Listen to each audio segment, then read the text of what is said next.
snooker fans all around the world. We are here for the battle on the bays. Quite simply, superb. It's just ridiculous. Absolutely ridiculous. What a shot that is.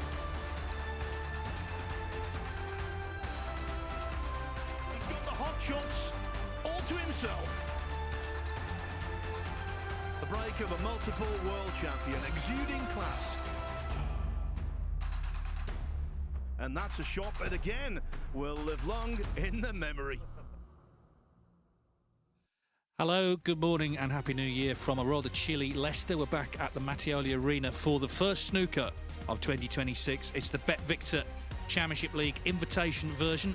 We've got 25 players over the next month, all looking to become champion. Mark Selby, Leicester's own, is the defending champion. We'll see him, the likes of the world champion Jia Xingtong, Neil Robertson, Karen Wilson, Jack Lazowski among the players involved in this tournament. But we can show you the lineup here on day one. Chris Wakelin, he won the last match, the last tournament of 2025, the Scottish Open, and he is in action, as you can see, 2 matches in this session. First against Slessor on table 1, then Tom Ford, another Leicester man there, Joe O'Connor, Hossein Vafai from Iran, Pang Zhengzhu of China, Jackson Page of Wales, the other players. Table 2 just getting underway shortly, Joe O'Connor and Hossein Vafai.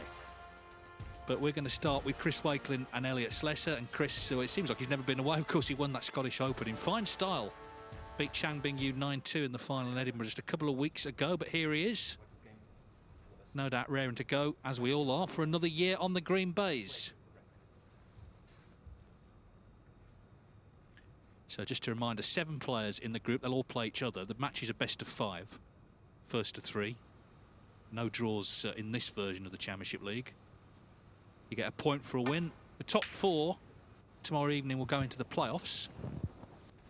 And there'll be 2 semi-finals and a final. And the group winner goes into the winners group, which will be in February. There'll be 7 winners in that winners group, contesting the last group to see who becomes champion. That was a bit of a sort of Christmas break-off shot from Chris Wakelin. Not one of his best, but Slessor unable to take advantage. Happy to say another son of Leicester, Ben Wollaston, alongside me. Happy New Year to you, Ben. And well, there wasn't much of a break. We're back to it. Yeah, thanks, Dave. Happy New Year, everyone. Yeah, it's interesting to see how all these players in this group, if they've practiced over the Christmas time. I'm guessing a lot of them won't have played a lot, but Chris will be full of confidence from obviously winning his. Well, I know it's his 2nd ranking event, but definitely his biggest tournament he's won. So I think the confidence will still be there, even if he's not practiced much. Yeah, I think that's true. And also Slessor, I mean, he's known as a very hard practicer. I'd be surprised if he hasn't been doing some work over the festive period. He's up to his highest ranking, Slessor, number 20 in the world. So only just outside the top 16 now. A lot for him to look forward to in the coming months, because on the one-year list he's 10th, so at the moment he's in all 3 of those very lucrative Players Series events. That can change, but he's got a lot to look forward to, I think, in the second half of the season.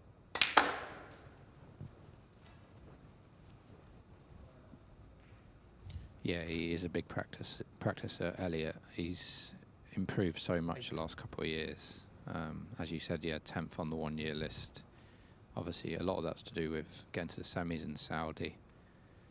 And I think he says to me he wants to push on. So, got to be one of the favourites, I would say, to be a first-time ranking event winner soon. Slessor, 8. Yeah, but there's a few names, of course, been crossed off that list recently, but he's certainly on it. Just didn't land on a red there. It's already a few reds have gone into bulk here. I was looking back, actually. Chris Wakelin, he played the first match of last year. He was in this very group last year, so he played the first and last match of the year.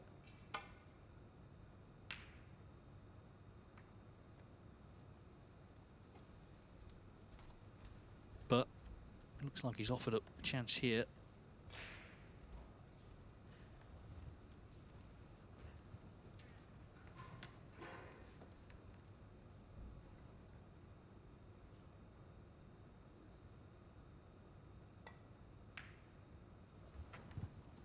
Yeah, Slessor said that, you know, he's not sort of interested in climbing the rankings. He wants a trophy. He wants that feeling of standing there at the end with the silverware. So that's his goal for this year, and however long it takes, that black just drops. Be honest, Ben, how much practice have you done over Christmas? More than I would normally. Just been trying a few new tips and stuff, so that's made me want to practice. And I've only got 5 days till my first match of the new year. So normally we have qualifiers just before Christmas, but this year they're just after New Year, because normally I don't play for the first 2 or 3 weeks of January in tournaments. But I think most players, because of those qualifiers starting in a couple of days, they'd have had to practice a little bit over Christmas and New Year. Yeah, those German Masters qualifiers, they used to be, didn't they, just before Christmas, which was never a very popular, I mean, literally a couple of days before, was never a very popular slot. Anyway, Slessor just looking to settle back into things here, get used to the table and the environment.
Elliot hit the pink pretty full there, but the reds just didn't seem 24. to open.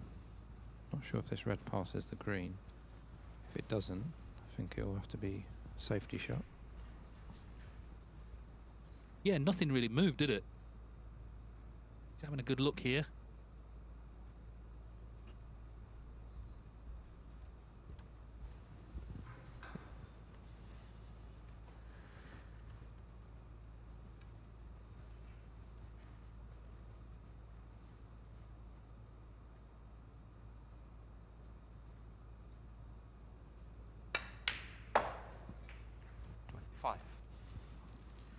Nice clean pot there from Elliot, so I think it'll be green into these reds.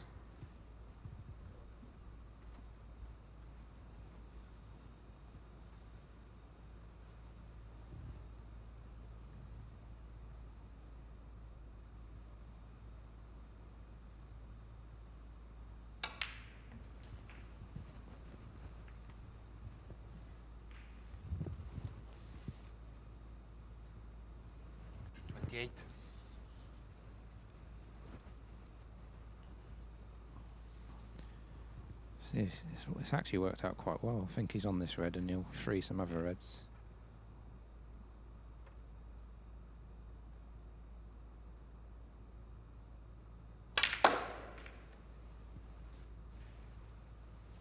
Yeah, and that certainly works out brilliantly. So what a chance then for Slessor in this opening frame.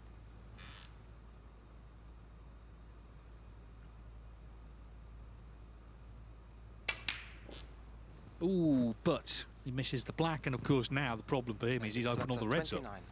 So Chris Wakelin can step in.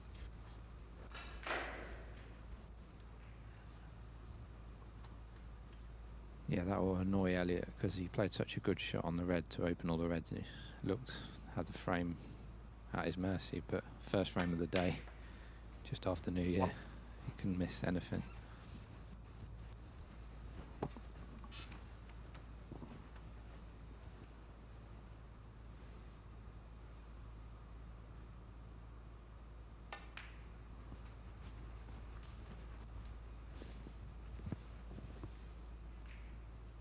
Well, 6.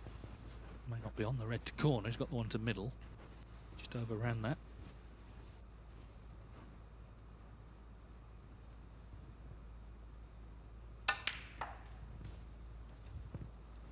Yeah, the final in Scotland, it was more one-sided than I think people thought it would be, because Chang Bing Yu had played so well in the tournament, but it was his first final, and, you know, we've seen that before with players. In fact, Joe O'Connor in the same tournament a few years ago just didn't quite reproduce, well, didn't come close really to reproducing the snooker he'd played to get to the final. It wasn't Chris's problem. He played well. Yeah, I did actually watch a bit of that final. I think it was a bit of both. Chang Bing Yu didn't play as well as he did in other matches, but Chris seemed to almost play every single mistake Bing Yu made. He just seemed to clear the table. So Chris did play really well, but obviously Chang wasn't quite as good as his other matches. He's got Wakelin back in the top 16. He's up to 14, but of course too late for the Masters, so he won't be in that this year because the cut-off was the UK Championship. Even so, he's looking good to be seeded at the Crucible, which means he'll avoid the agonies of qualifying. And 1 year list 7th, so I think he's pretty much guaranteed to be in the all 3 Players Series events, because of course he'll certainly be in the first 2, and they're ranking tournaments in their own right, so you can earn points in them. Yeah, no, I think now they've changed the Tour Championship from top 8 to top 12. I think, yeah, he'll definitely be in. If it was still the top 8, he might be, you know, twitching a little bit to get in that Tour Championship, but I haven't looked at the points, but I'm sure he'll be fine for all 3.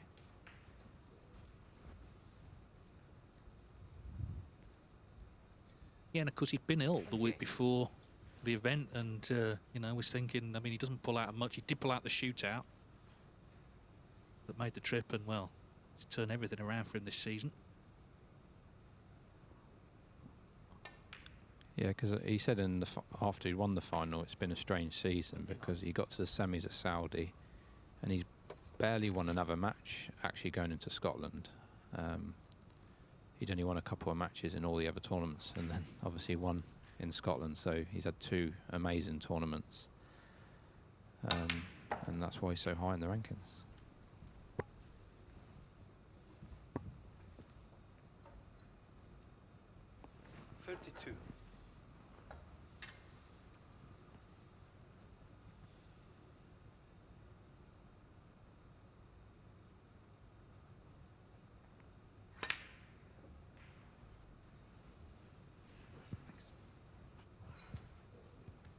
Well, the red actually nearly made it, but it's hanging in the jaws for Elliot Slessor. So they've each had a pretty good chance, and 5 points in. It's Slessor back at the table, not thoroughly punished for missing that black.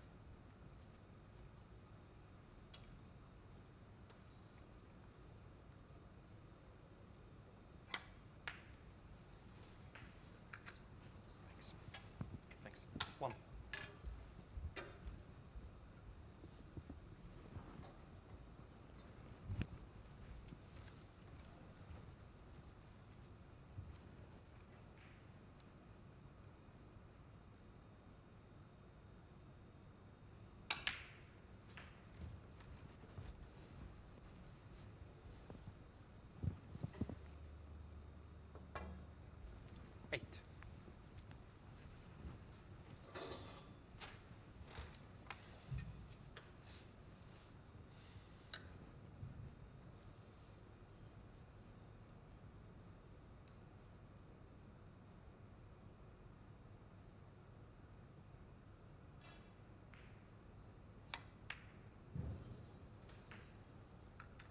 Thanks. 9. I wanted to be a little bit low on this black to get on the red, but Elliot has got a lot of cue power, so it's possible he can still get on this red, but he'll need to get a lot of side and screw on this black.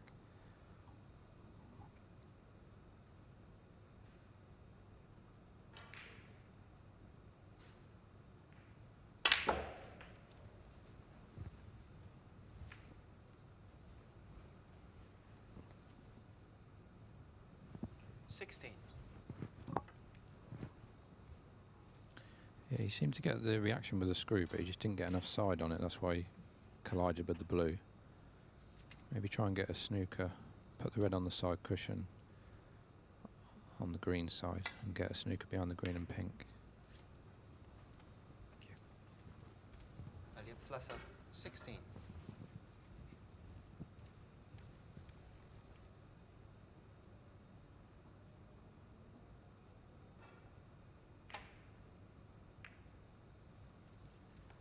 Well, as John Virgo would say, there's always a gap. He found it. Now, looks like he's got him in one, unless there's another gap. Again, between green and pink. Looks like it.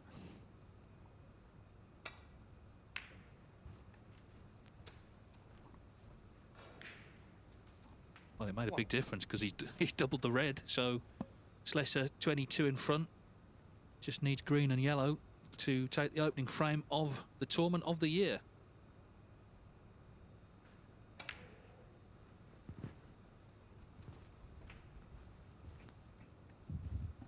Yeah, he had a good end, didn't he, to 2025. He beat Karen Wilson at the UK Championship and got to the last 16 of the shootout. So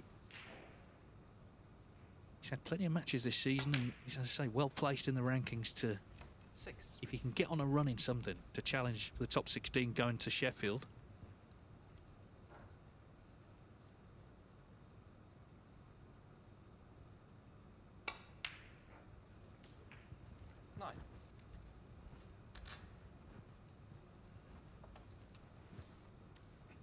Remember, this is best of 5 to take the first point. And of course, it's £100 a frame, so Elliot Slessor, 9.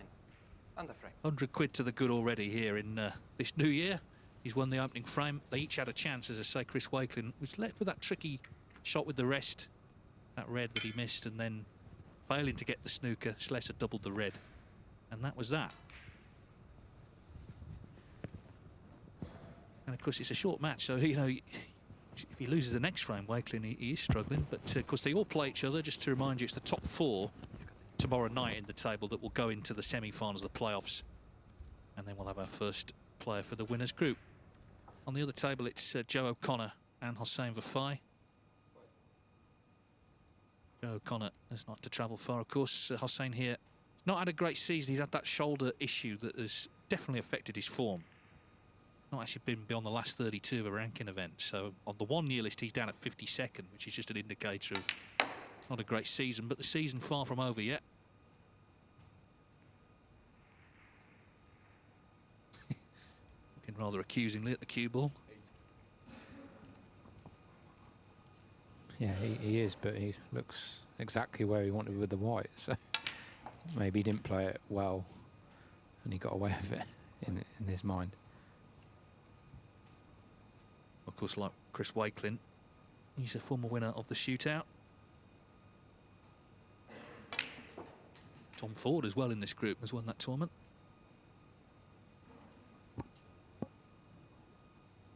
But he did just break into the top 16 briefly, didn't he? And now he's trying to find his way back in. He's 32nd, so as I say, that shoulder issue that he's had the last year or so definitely had an effect. You can watch this match in full, of course, on the Matchroom Multisport YouTube channel. So table 2 is on there for the whole event. And after this match, it'll be Jackson Page, the double maximum man at the World Qualifiers last year, against Pang Junzhu, as we go back to table 1.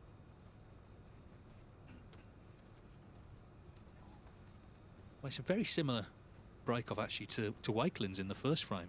He left this red down the left-hand side, but in fact this one is also cuttable to right middle.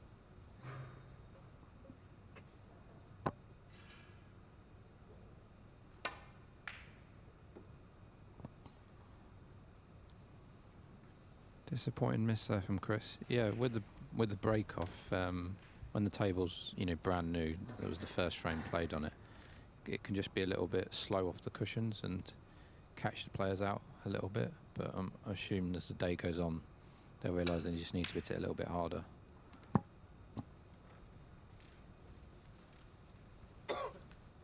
Well, a few mistakes so far, but not unexpected, I guess.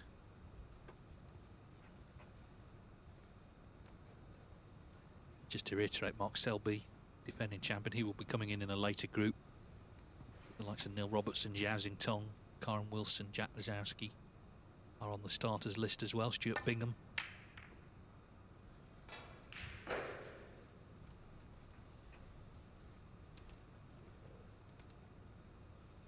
The event actually been going now since 2008. That's when it began, this Championship League, down at Crondon Park in Essex.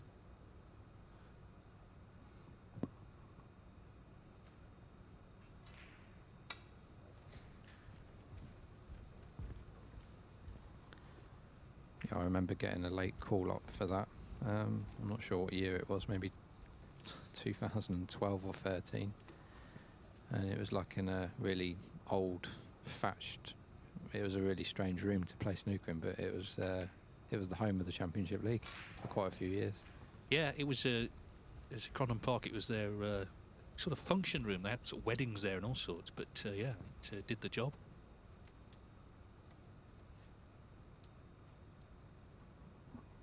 Yeah, and what was different about that is you could see both tables. They were both sort of in line with each other. Obviously here, you can only see the table you're playing on.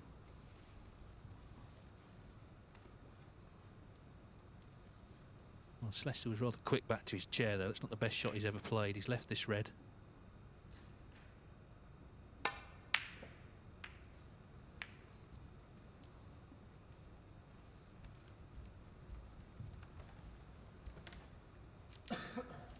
Well, this match a little bit like the climate today in Leicester. It might take a little bit of time to warm up.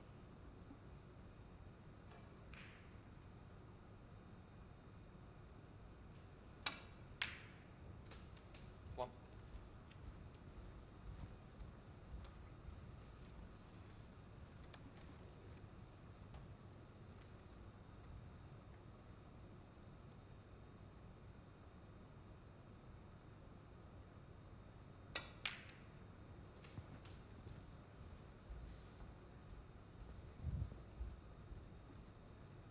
Eight.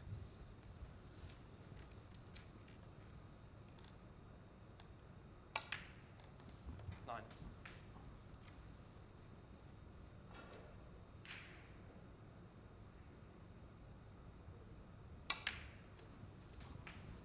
You might already be thinking of a 147 here. I know it's only 2 reds, 2 blacks. 16. But the way this season's been, there's been a lot of 147s, so I reckon it might be in his mind already, if not very soon. 17. Well, we've had 16 this season, which broke last season's record of 15. But of course, we're only kind of halfway through the season, really. And we're actually 25 in 2025. 24.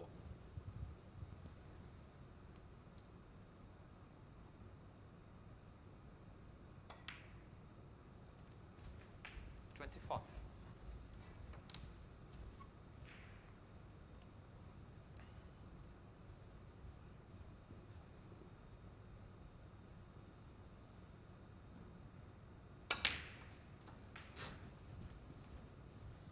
Slessor's always been a great talent. I think he said himself more than once that 32. his temperament has let him down at times, just getting a little bit too intense. I mean, it's a balance, isn't it, between being focused but not kind of getting on your own case, which he has done at times, but it's something he's been working very hard on. 33.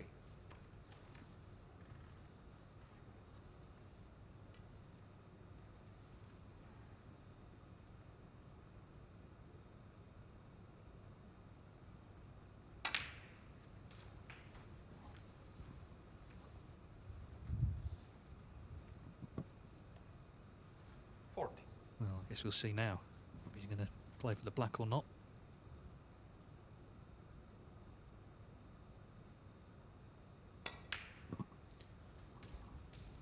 That's the end of that. But yeah, especially in his first match, I guess it's important to get the win on the board first.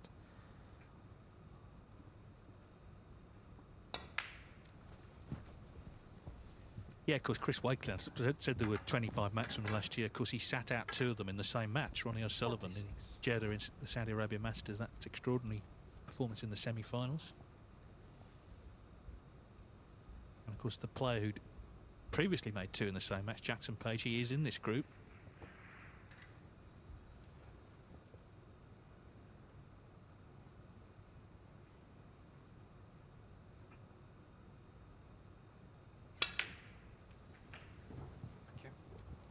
47.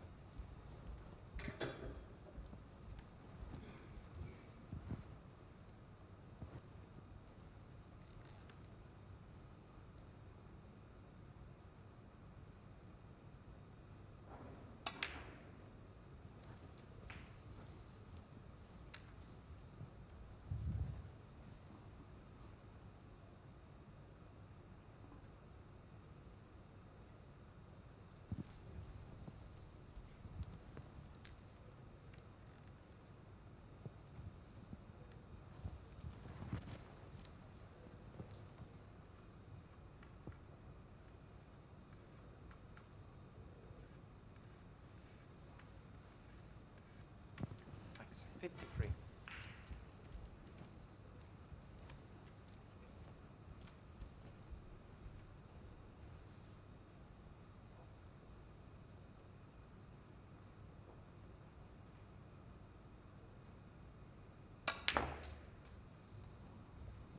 $54.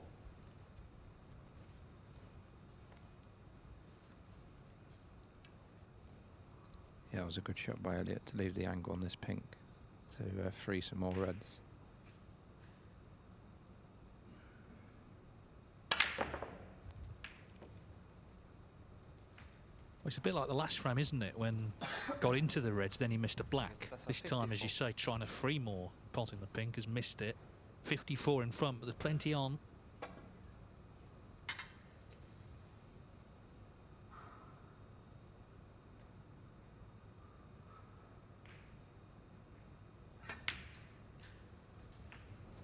Thank you. 1.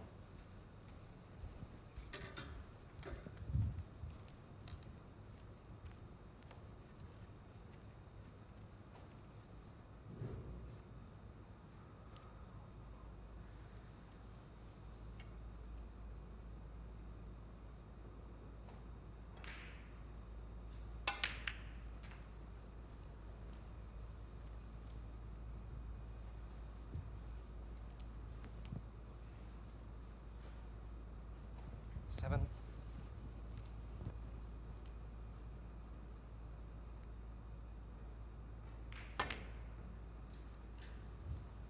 Yeah, sort of left a bit nasty. Again, Chris Wakelin, 7. didn't really punish the Slessor mistake.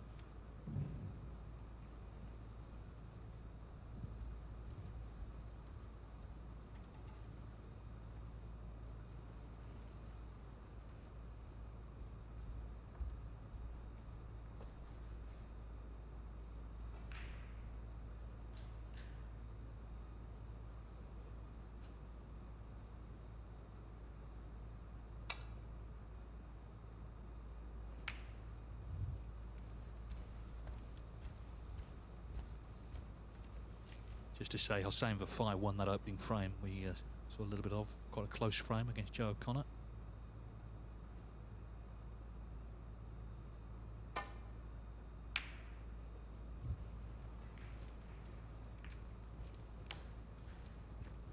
Well, he's left the red to middle, so Slessor already 47 to the good.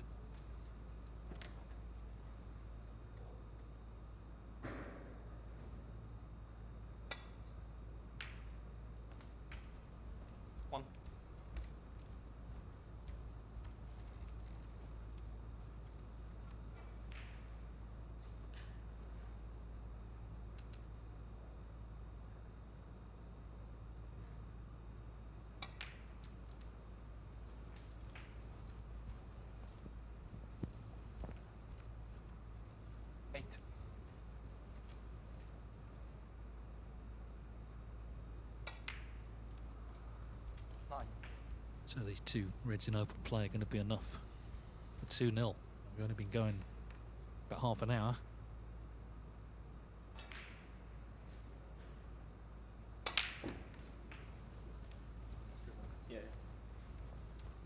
Matt Wakelin already has conceded, so Elliott Slessor, he's made the odd error, but they've not been punished by Chris Wakelin, Scottish Open champion. As I say, in no time at all finds himself 2-0 adrift. And And of course, that's the problem he's got. They're very short matches, so there's not a lot of time really to turn things around. As I mentioned, Hossein Vafai won a very close opening frame against this man, Joe O'Connor, who's 32 in front in frame 2.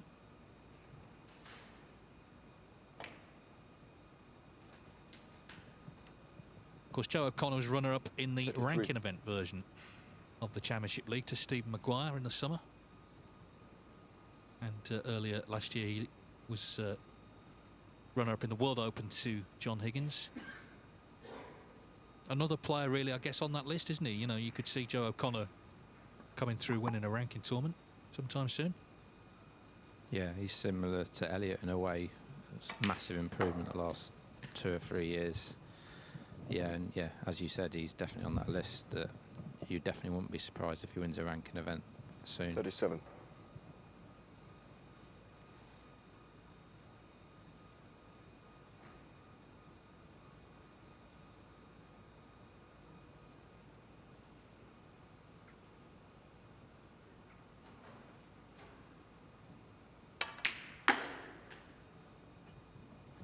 Well, first frame was 38. quite a lengthy affair, but this is a chance to maybe win this one in one visit. Of course, he made a maximum here, didn't he, a couple of years ago? That was actually the 200th, but we've now at over 230, so it just shows you how rapidly they've come along.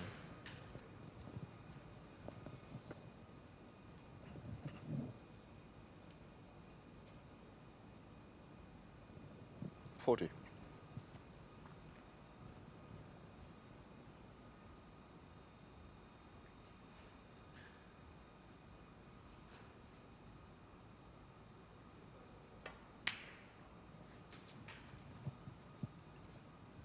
Well, that continues on the Mattioli Multisport YouTube channel. But Chris Wakelin, well, he needs to try and find something here because he's not been at the races yet. And Elliott Slessor, good value for this 2-0 lead.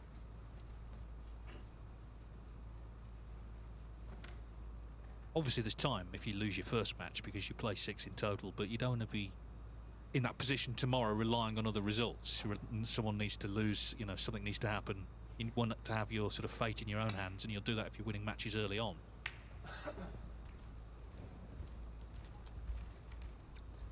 Yeah, and especially you don't really want to be losing a match 3-0. That can always, you know, go down to frame difference at the end of the group. Yeah, it's a good point as Wakelin takes this red on. Well, not to beat. Yeah, so players are tied on points first, then it's actually most frames won, then least frames lost, and then the result between the two players. And a new innovation actually this year, which very rarely happens, but if there are 3 players tied on all the different metrics, it will actually come down to the high break, which has not happened before in the invitation version. But that's something that could happen this year. As I say, it's quite unlikely, but you never know. 1.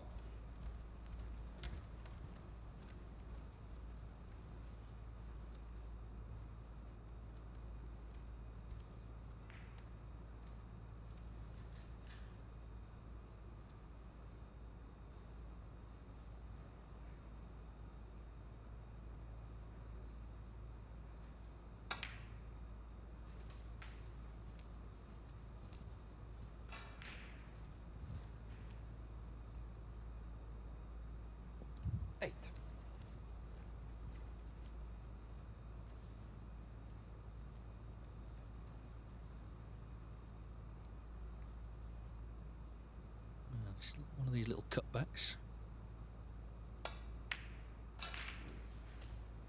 9. Just shoved the black too far.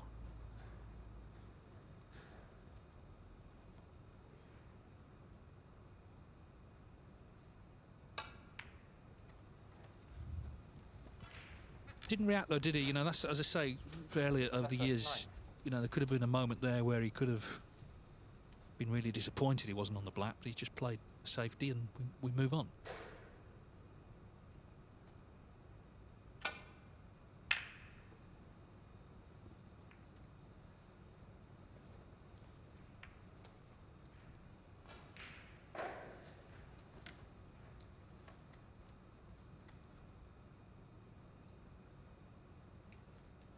it's a thick safety from Wakelin trying to open things up, but left a potential pot here. It's just hampered a little by the green, but if it goes in, it's a chance to win the match.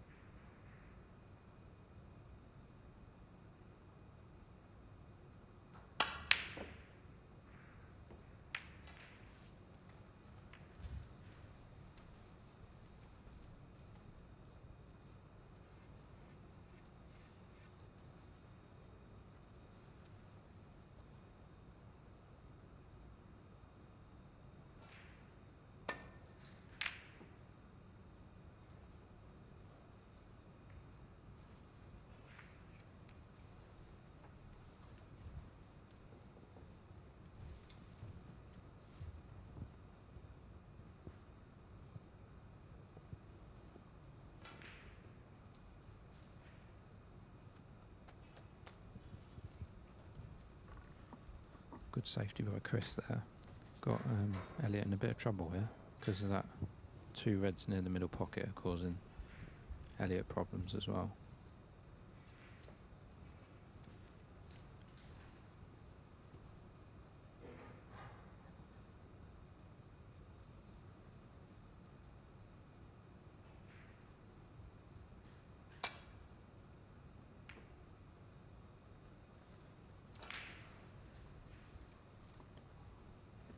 Pretty good return there from Elliott.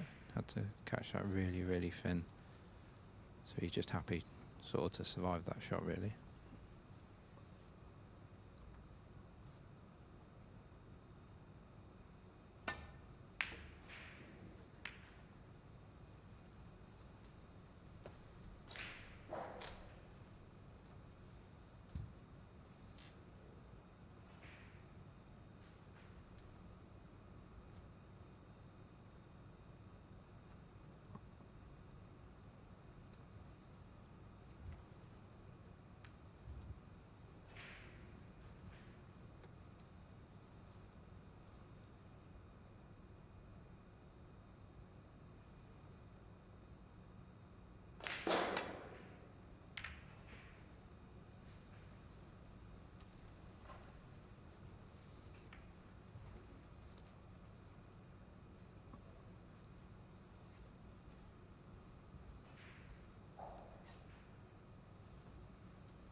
Whenever you see the black or any colour actually go over a pocket, you kind of sense that could be quite a battle to resolve things. Wakelin's actually played some good safety in this frame, but of course his problem has been in the previous frames when he just hasn't been doing any damage when he's been in.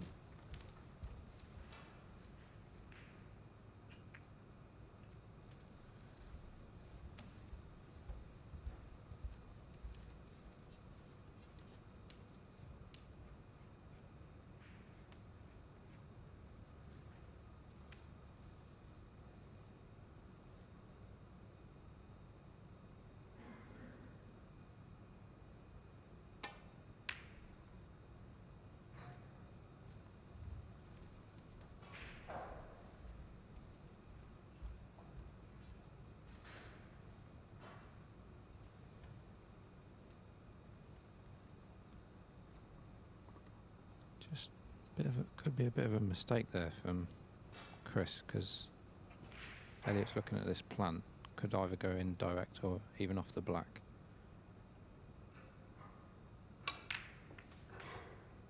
One.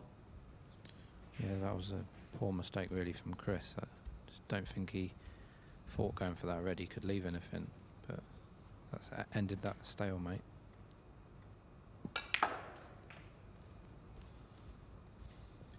Yeah, and it's given Slessor an opening to potentially get this match won, and of course the perfect start would be a 3-0 win, not just to win and get the point, but frames difference as well will be in his favour early on.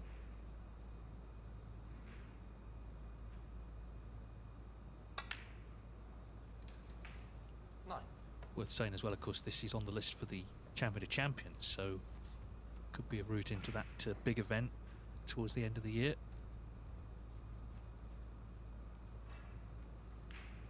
Just never know these days, do you, who's going to win? I mean, the last 14 ranking events have all been won by different players. Unprecedented. And not only that, but names not on that list, Judd Trump and Ronnie O'Sullivan. So there's been 14 different winners for the last 14 ranking events, and two of the biggest hitters that are around are not on it. Yeah, incredible. But it just shows obviously the strength and depth in the game at the moment. Most of those as well, the finalists are different players as well. I know Judd's got to 2 or 3 finals, but the finalists are normally different players as well. That Champion of Champions is here in the same venue in Leicester as well, normally in about November time.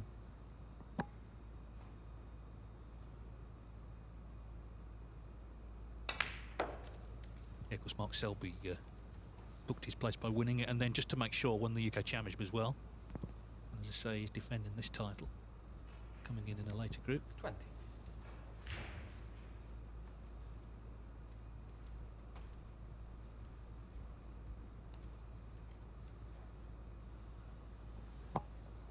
Yeah, Mark's looked really sharp at the back end of, you know, last year with the UK and Champion of Champions. He played really, really good in both of those events.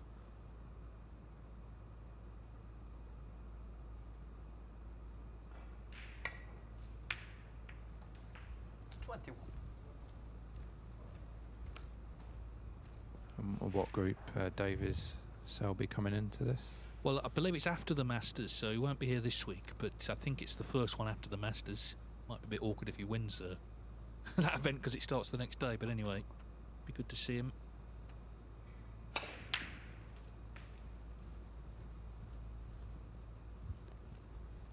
Should be here today, really, but he only lives up the road. What's the matter with him? Too lazy.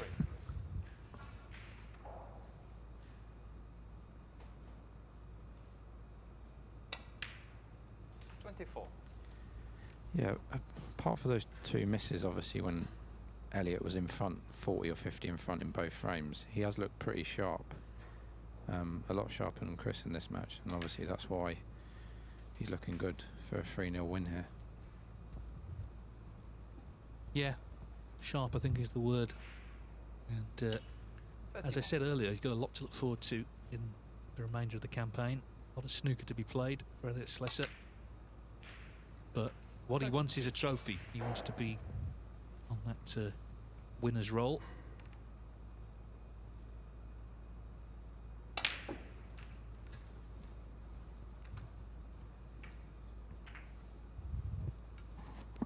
Yeah. 39.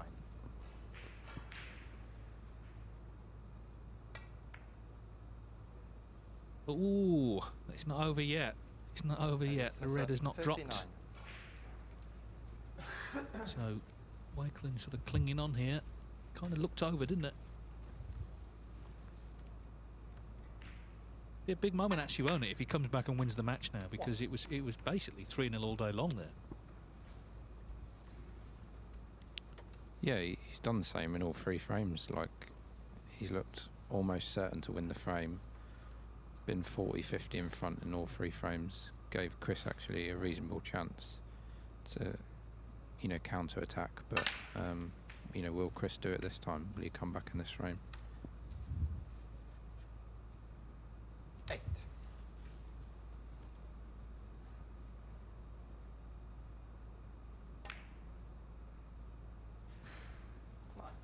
Yeah, I think it's an interesting match actually for Wakelin, because of course the last match he played was only a couple of weeks ago. Full house in Edinburgh, you know, great atmosphere. He had his daughter, baby daughter with him, his partner. It was all brilliant. It was what you dream of. And this is, of course, 60. no crowd here. Very much a kind of back to work feel, which a lot of people in January, of course, can relate to. It's been a rather shaky start, but it's not over yet, this match. 17.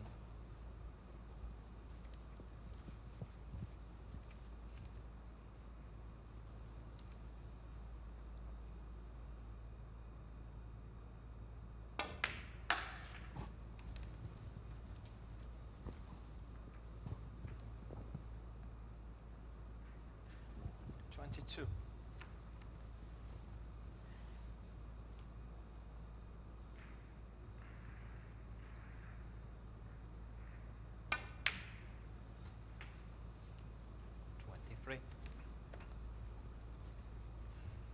This is the danger for Slessor, that Wakelin suddenly finds his touch.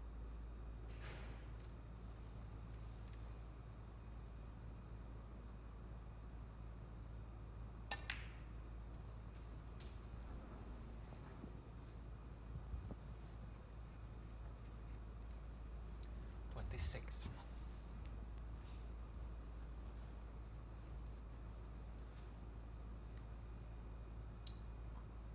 Just over a run that. I think he played for the red just below the pink.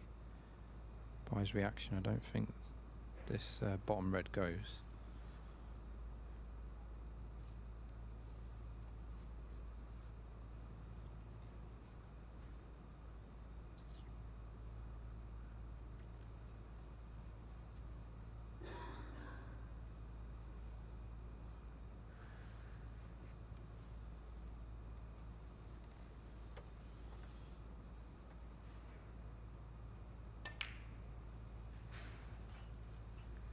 Wakelin 26. Yeah, it's just been the issue so far for Wakelin, just not scoring at all. But not out of this yet.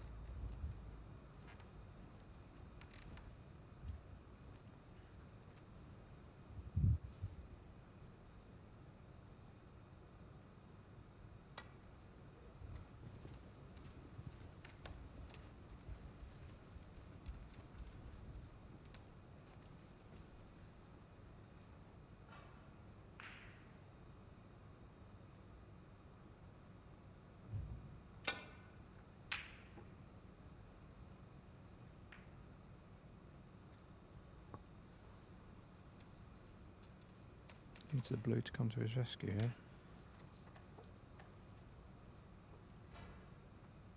I think he's left this red for Elliot.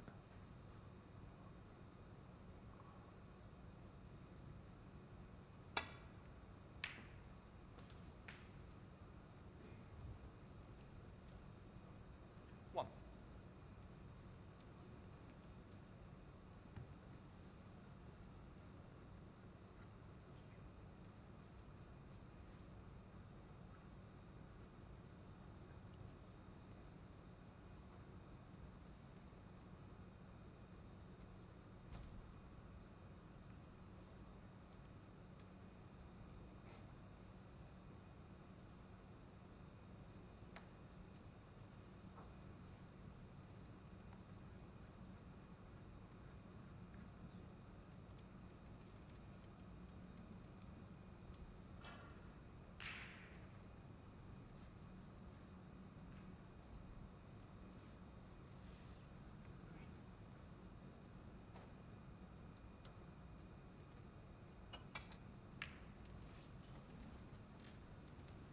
Elliot Slessor 1.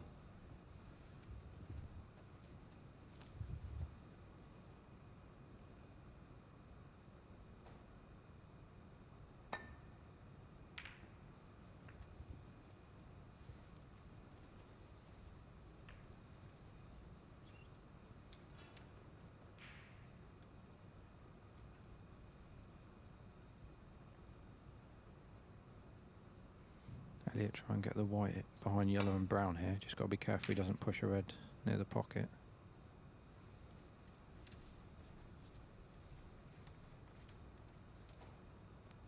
Perfect pace on the cue ball there.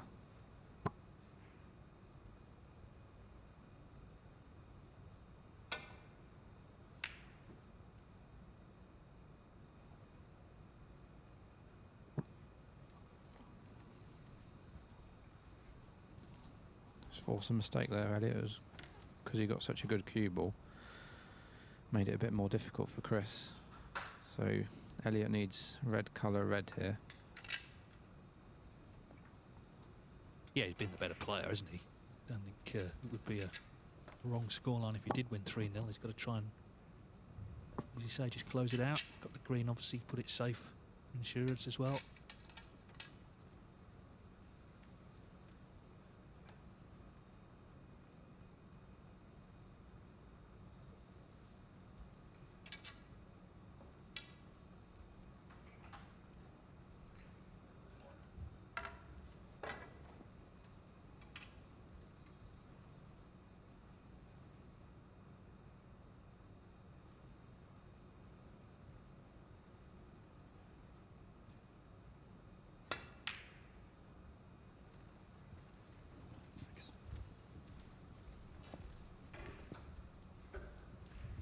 Couldn't quite reach it without the rest, but as you see, he missed it. So Wakelin still survives here.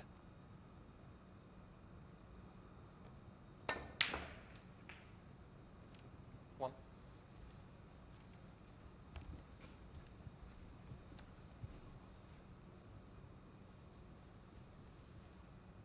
Tricky little black here because it's near the cushion. I know it's near the pocket, but good pot.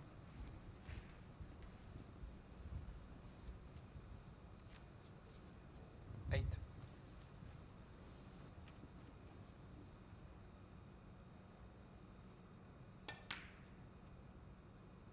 Oh, and he's missed that red. Chris Wakelin. 8. So Elliot now, because he's pot red and black, will still need that tricky, you know, the green that's safe that he put safe earlier on in this frame. So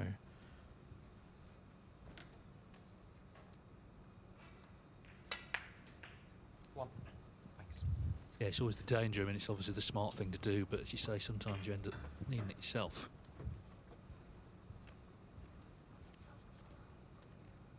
But black and yellow means Wakelin could only tie.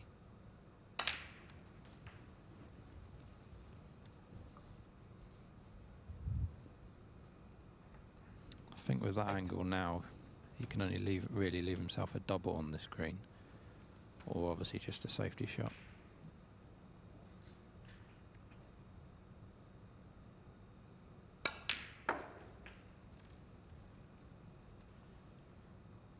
Yeah, he definitely played for the double. He just got a little too much screw on that, so because he wanted to be further towards the blue there, so he could have played the double. So just play a good safety here and hopefully get Chris in the snooker.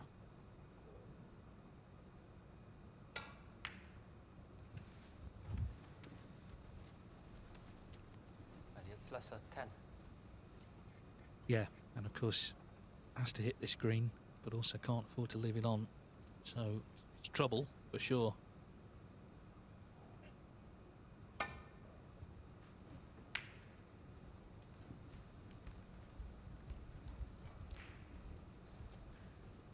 Be more than happy with that.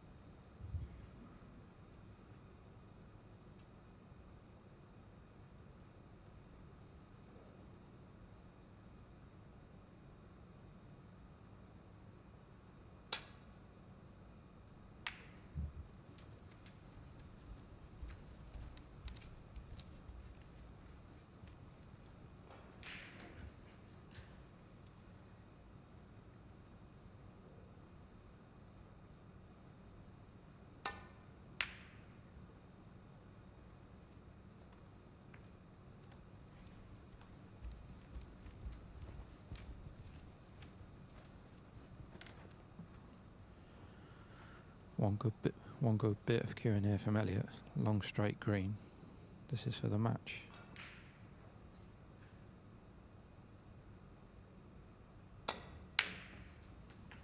Beautiful. That's a great feeling to hit a shot like that to win the match. Yeah, exactly. That will make him feel really good, and it's a perfect start for Elliot Slessor. Chris Wakelin back in action after his Scottish Open triumph, but 7. just hasn't played at all well. And Slessor's been sharp and he's looked very focused, and he's going to take the first point. and indeed win the first match 12. of 2026.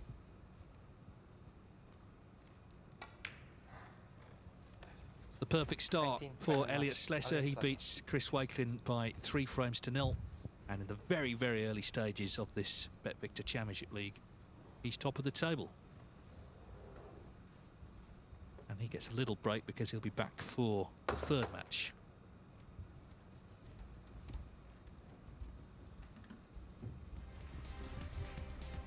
Chris Wakelin will be back on very shortly, 5 minutes time, up against Leicester's own Tom Ford.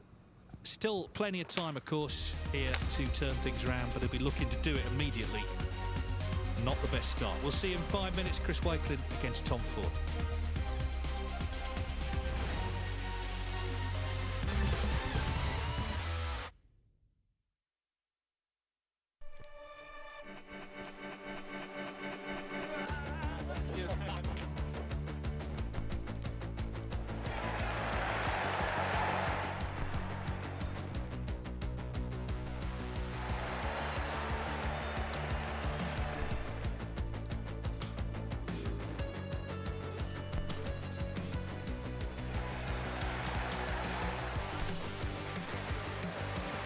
It's Joshua Filler with an absolute dominating win. Moritz Neuhausen is your new Premier League pool winner. Aloysius Schaap makes the ultimate statement. What a journey Paulo Biondo he's made to the pinnacle of a sport. Aloysius Schaap has completed a terrific transatlantic double. He didn't want to jump on the table in Florida, but he can't resist this time. Aloysius, you are a superstar. The breakthrough has come for Piers Lamutus.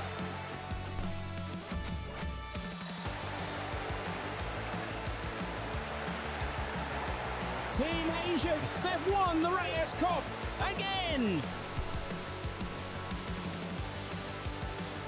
David Alcade, it's your turn again, buddy. Can you believe it? An absolute nightmare for Tyler Steuer. Europe have won the Mosconi Cup.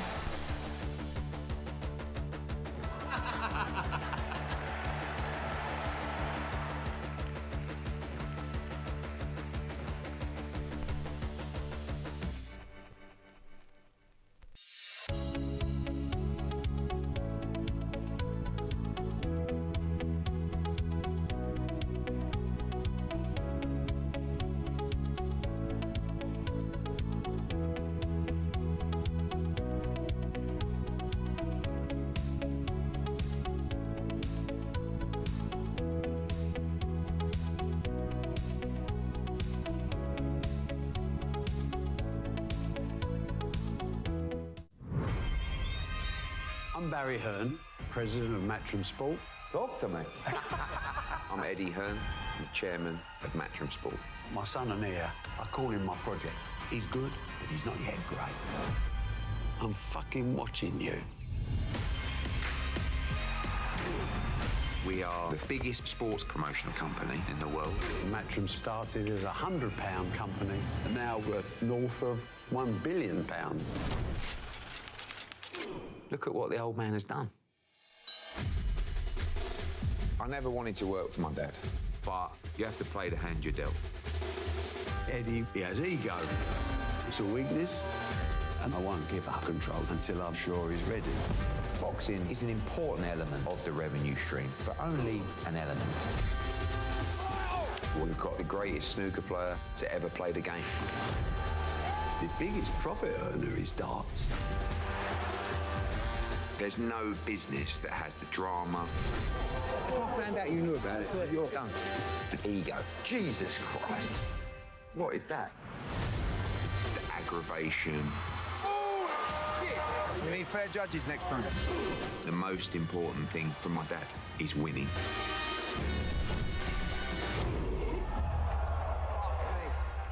The world's come crashing down on us. I mean, what's going to make you feel better? Please could I get a packet of pickled onion Monster Munch? We need to talk about Conor Benn. We need to get him back in a ring. Yeah! How you getting on with Jake Paul? He's taken a number of shots at me. Come talk! Come talk! Come talk! And I ain't going to back down. Show me what you've got. I'm going to make our company bigger and better than ever. Let's go! Global domination. Nothing less.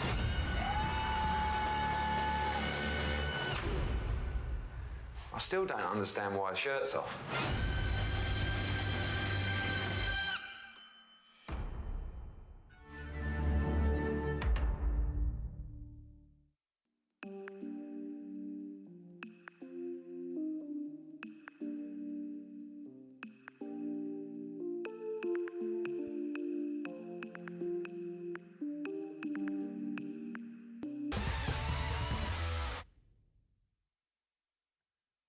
Welcome back to the Mattioli Arena in Leicester. Well, match 1 of the Championship League didn't go too well for Chris Wakelin. Let's see how match 2 goes for him. He's up against Tom Ford, a Leicester man, of course. Former shootout champion. Just having a little test of the pace of the table, but it's now time to start. Tom Ford to break. And delighted to be able to say Happy New Year to Dominic Dale. Hello, Dominic. Yes, a very good afternoon, everybody, and a Happy New Year to one and all. Tom Ford, of course, a local Leicestershire man. Chris Wakelin, not far away. Of course, he's from Rugby.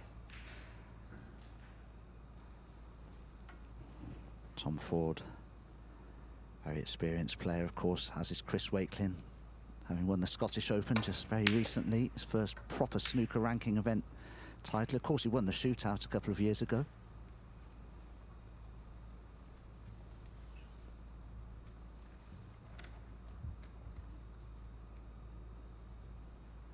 Well, as I say, he struggled. Highest break just 32, and he did have chances in all 3 frames against Slessor.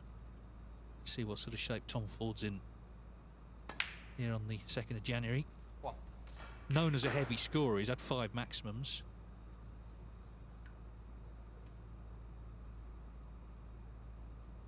Best performance this season, he got to the quarterfinals in Belfast at the Northern Ireland Open. Starts the new year 28th in the world. 6.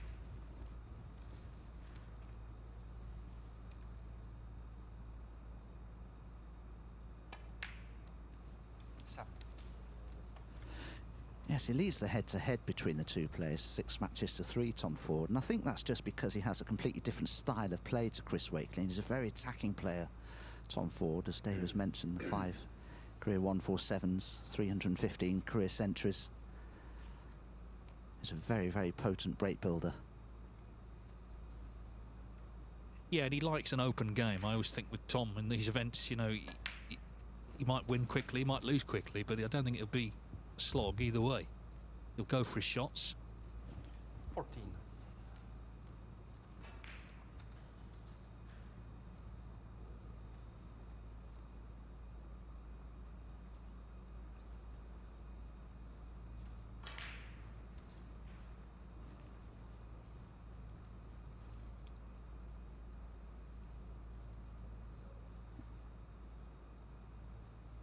Could take the red onto the centre pocket, but it's potentially a little risky.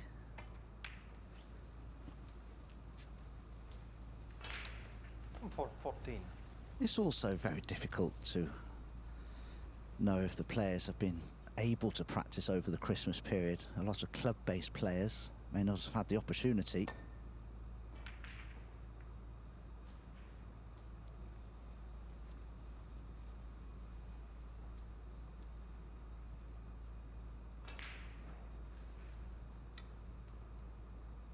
Yeah, I mean, it's not been a long break, has it? I mean, Wakelin won that Scottish Open December 21st, so just sort of 10, 11 days, really.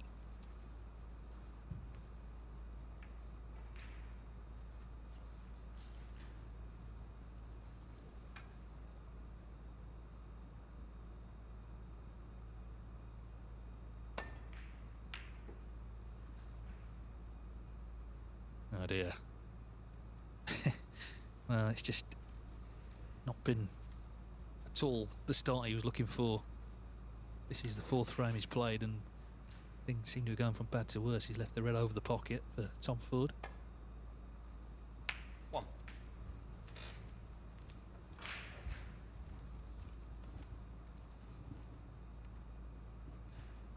Bit of an awkward table this for Tom Ford. Black out of commission for the time being. He's on the pink nicely, but does that respot? I don't think it does.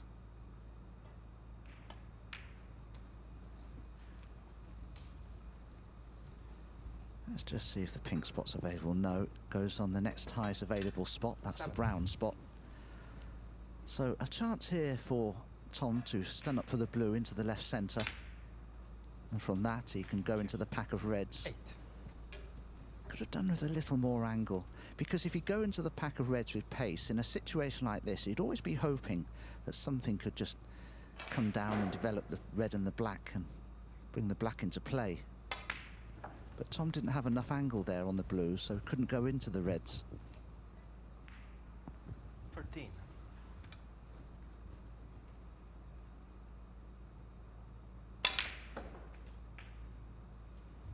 14. Tried there to cannon the red away from the black, but very cleverly played it with enough pace to get high side of the blue should the cannon not be affected, and he did miss the cannon, and he has got nicely on the blue. Oh, there you go, you see. If you go into the reds at pace, something can happen. And that red, just 19. At the last there, cannon the black into play, so that makes a difference.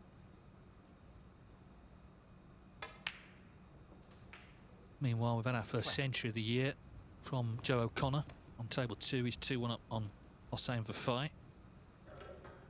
Yeah, he holds his hand up because he didn't intend that kiss on the blue, but it's worked out okay.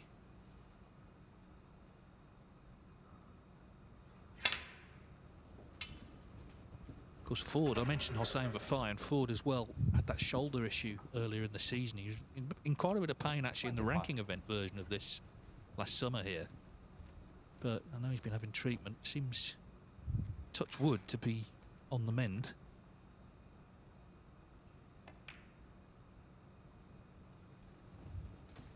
$26.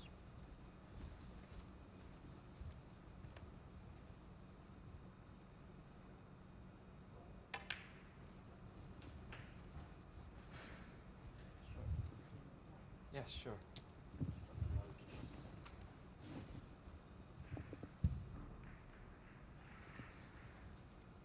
Tom, from the previous blue that he played, was able to screw the cue ball back far enough to remove that red away from the black spot. So now all of a sudden he's in a position where he'd be very disappointed not to win the frame from here, given the lead that he already has. 34.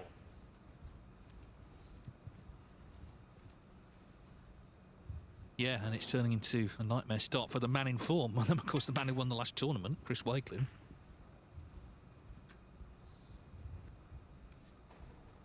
41.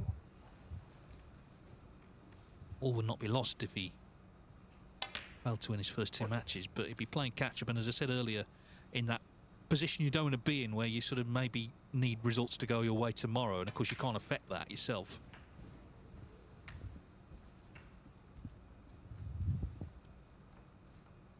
$49.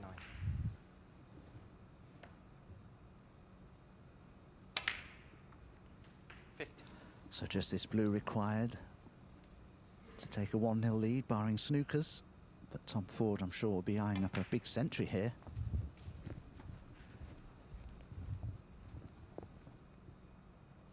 $55.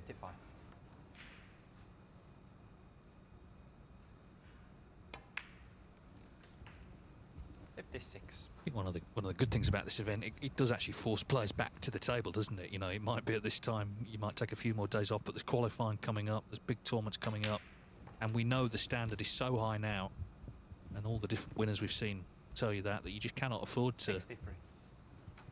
Rest on your laurels. You've got to be out there, you've got to be putting the work in. 64.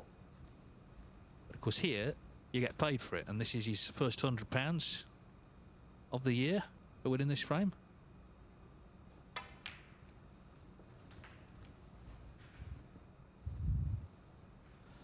It's a thin cut, this red, but he could bring the awkward red above it into play. red's gone in. He didn't play the cannon. 72. So it won't be easy to make a century from here, but this is nevertheless a very good start from Tom Ford, the Leicestershire Q-man. Of course, Chris Wakelin, I know he lost the first match, but he's had some table time. Tom Ford, this is his first frame. And a great start. 78. Yeah, he set his stall out, hasn't he, to attack. As you said earlier, that's the game he plays. And he's played it well here. Wakelin left that red over the left corner, of course.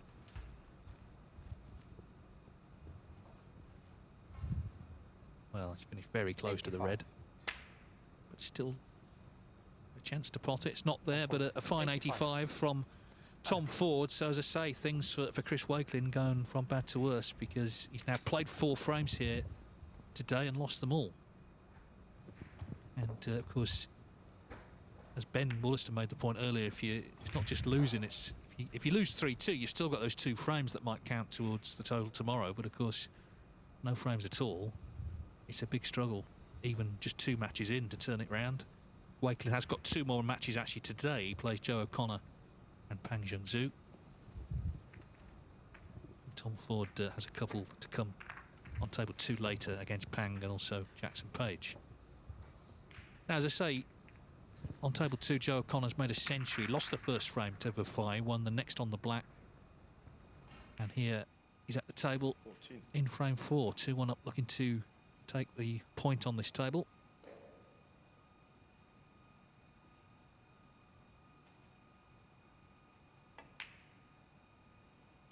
He's got a very steely way about him, hasn't he? Just a little bit of the Mark Selby about him, I think.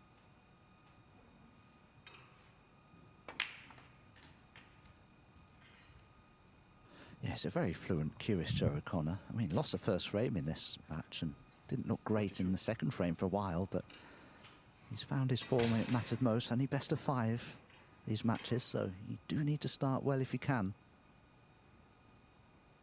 Yeah, you want it in your hands, don't you? And you will do if you're winning. So that continues on the Matchroom Multisport YouTube channel, but let's see if Wakelin's fortunes can turn around. Still time, but it's going to have to start happening soon for him.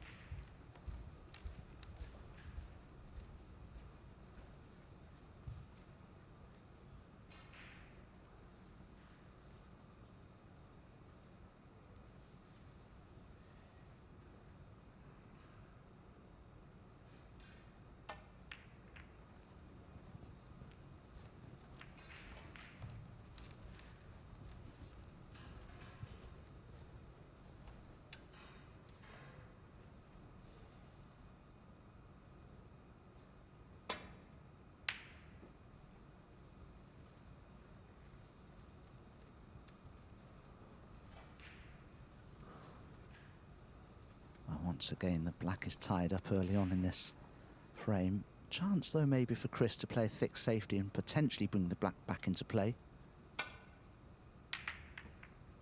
And he has. Good cue ball if it doesn't cannon the brown, but it has. And I wonder if Tom Ford now will be tempted by the red next to the blue. Not dissimilar to the type of ball that you practice.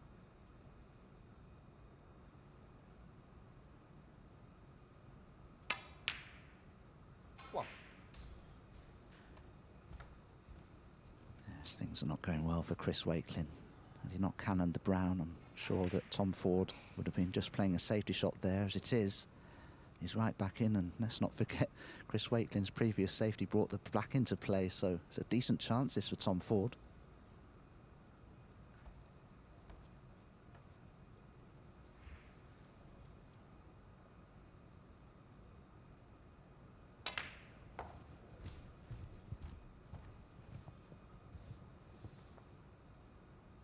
Six.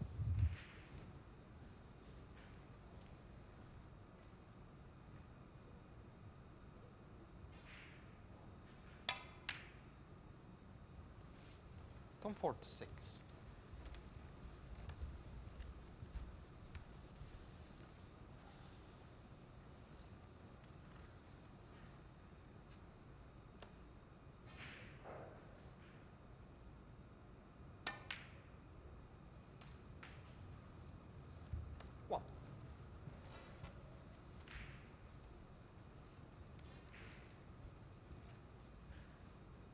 Well, let's see if this can lead to something. As I say, his highest break in the 4 frames so far, 32, and he's had chances in all of them. Must help that he comes here in such a good mood, of course, after Edinburgh. Back in the top 16, albeit not in time for the Masters, but plenty to look forward to later in the season.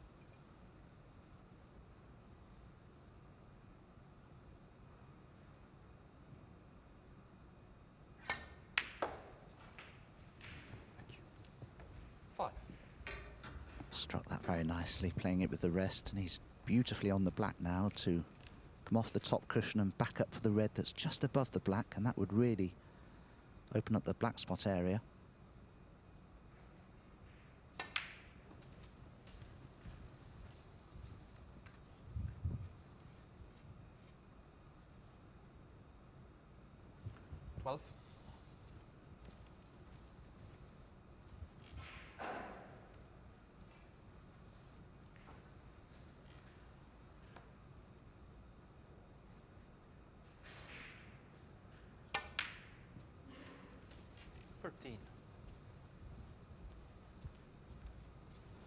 With the angle he has on the black, he may well decide to stun into the reds just above it, but it may not work out well, so he is electing instead to play for one of the loose ones.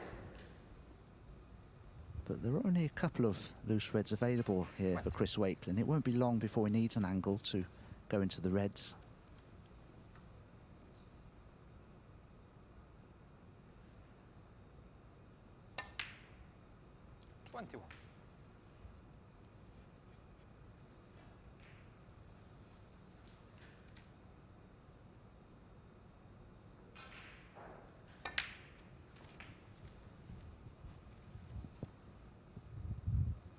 Played for the remaining loose red to the right of the pink. The only problem I foresee here, potentially anyway, is the fact that if he does play for the black, they're not a good bunch of reds to go into from the black, with that little shelf of 3 just above it. 29. Oh, and he's overscrewed this considerably. It's a very thin cut back now, this black, but if he does pot the black, the red should open well because he's able to just run through them now with the angle he has. Good pot, and it could have finished better. Still has a red to left centre or far left 56. corner, but prefers this cut back to the centre pocket. This for me is quite missable. Well done. 37. Yes, this is more like it.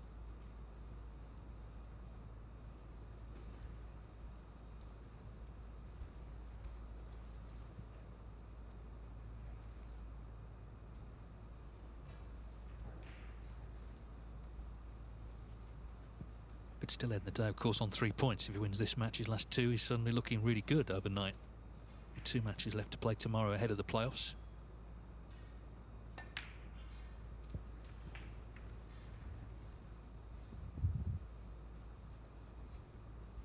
$44.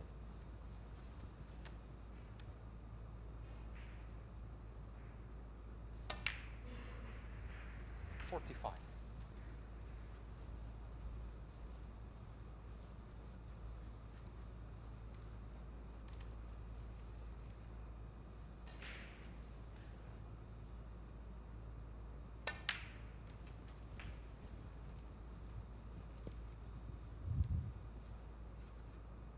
52.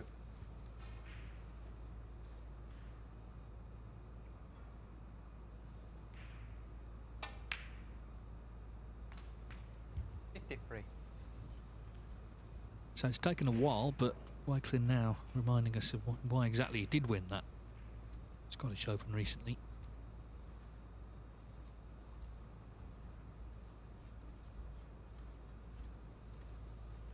He was a bit unlucky really, he just slipped out the top 16 before the UK Championship, which meant he had to qualify, and of course didn't get through, which meant he couldn't get in the Masters, but I think he's sort of taken it on the chin.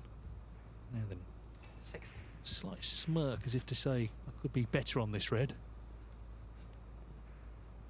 Yeah, See if indeed he is on the red, can he see enough of it? He doesn't think he can.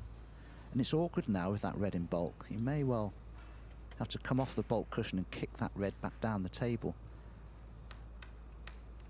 I must assume he's not on this red because he was looking at something entirely different a few moments ago. So no, he wasn't on it. An unusual shot to have played there, though, I have to say. He's only 54 ahead. And there's still potentially 75 remaining, and well, he's certainly given Tom Ford an opportunity here. His idea there was to just knock some of the reds towards cushion rails and towards the bulk area, but it did involve a risk, and he hasn't played the shot well, and there's a chance here for Tom Ford.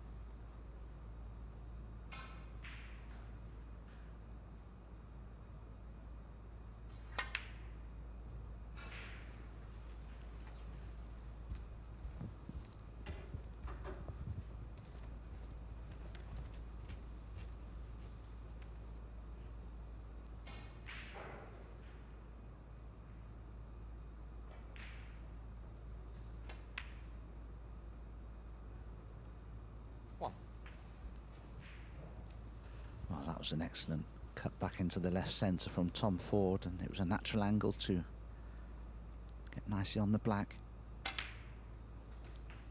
He had an angle there to bring an awkward red into play, and if I'm at all honest, probably the only awkward red. I don't even think that red near the left side cushion is particularly difficult, given the way these Rasson tables play. They're a little more forgiving down the cushion rails than the usual star table that we play on in major ranking events. So a chance here for Tom Ford to do something about this deficit of 45 points that he currently has.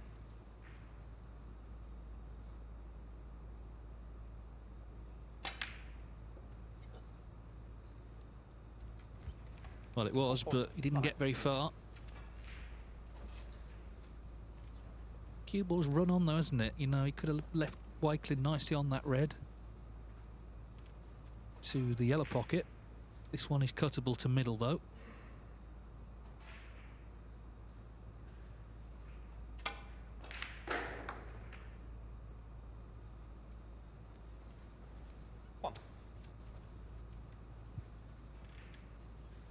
Well, he's going to need another red here, because this blue puts him 51 in front with 51 on, to finally win his first frame of the day. Oh, hang on, this is running on. 6. Well, just needed to land nicely on it.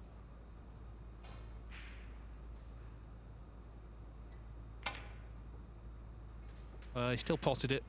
Hang on. 7. Yep. I think Tom Ford has said. Thank you very much. So Chris Wakelin, as I say, has now won his first frame of the day. It's still got a little bit hairy there at the end, didn't it? But anyway, he can, I don't think celebrate is the word, but he's on the scoreboard, got some sort of foothold, and of course still very much has a chance to win this match. So table 2, looks like Joe O'Connor is going to get the job done here. He's already made a century in this match against Hossein Vafai, and as you can see, well, he is going to win. 106 the break in the previous frame. This is not one break here, but it's going to be enough to give O'Connor the first point on table 2.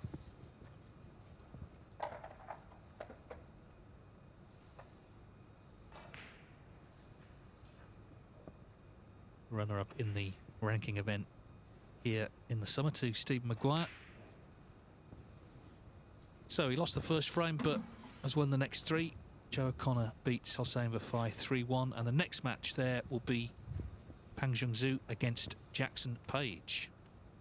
That'll follow in 5 minutes' time. You can watch it, of course, live on the Matchroom Multisport YouTube channel. Just a reminder in terms of this event. In terms of the real big hitters, we've got the likes of Zhao Xingtong, the world champ, Karen Wilson, Neil Robertson, Stuart Bingham, Mark Selby, the defending champ, Jack Lazowski, amongst others, to come in the following groups.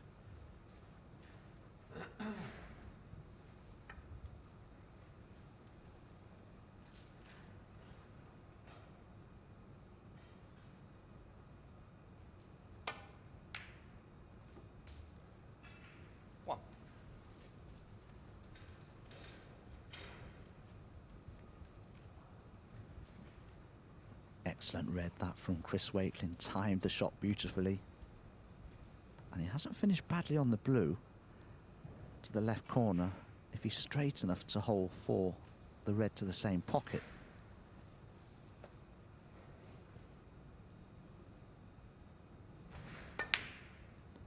No, there is a red though, the top of that little trio, the left-hand red, that will also pop to the left corner.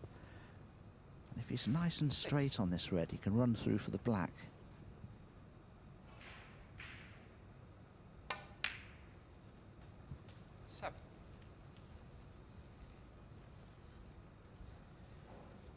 I think that's finished a little awkwardly. Dead straight on the black is not advantageous to Chris.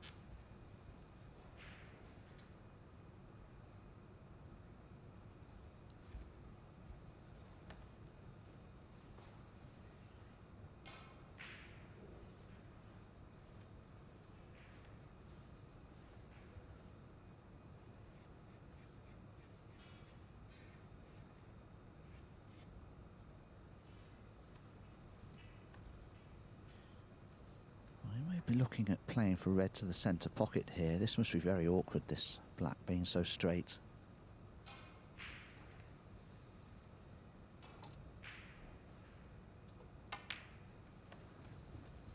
And this red that he's left himself now is very missable. 14.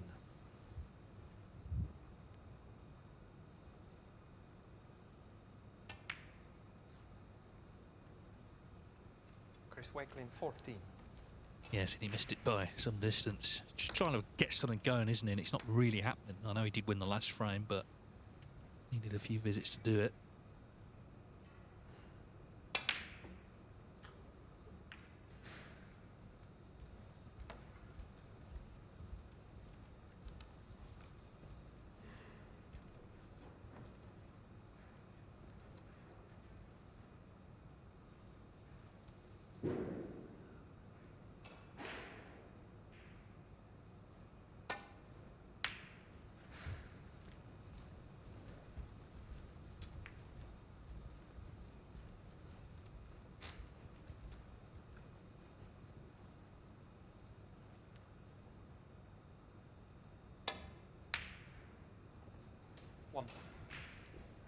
Well, fantastic pot from Ford.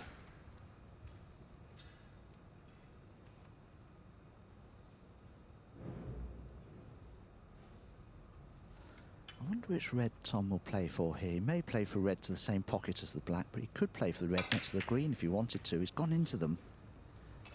And it hasn't worked out. He took a bit of a risk there. It hasn't worked out for him.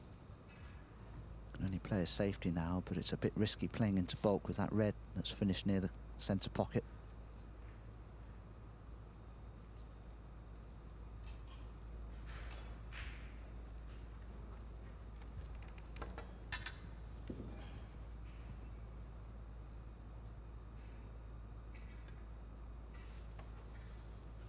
Thanks.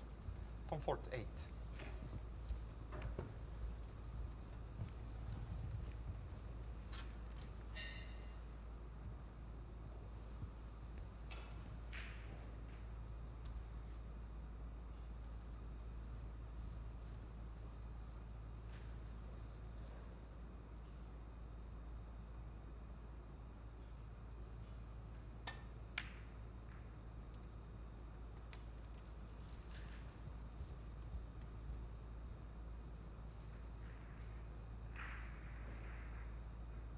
Well, Tom looking at the two reds that are close to being a plant for the centre pocket, but surely they can't be, because Chris Wakelin would never have played the shot that he did if those reds were a plant. As he didn't take a close enough look at them. Well, if Tom Ford makes this, Chris Wakelin will be disgusted with himself. And he has made it. My goodness me, what a mistake that was from Chris Wakelin to have not spotted that.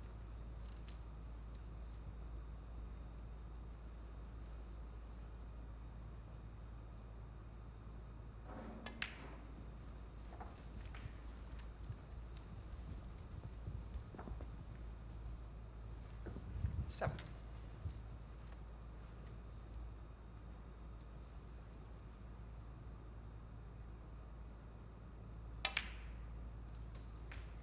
Eight.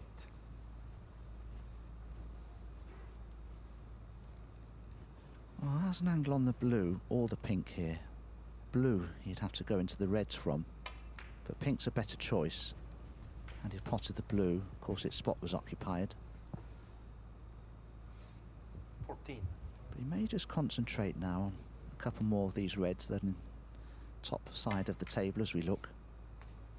15.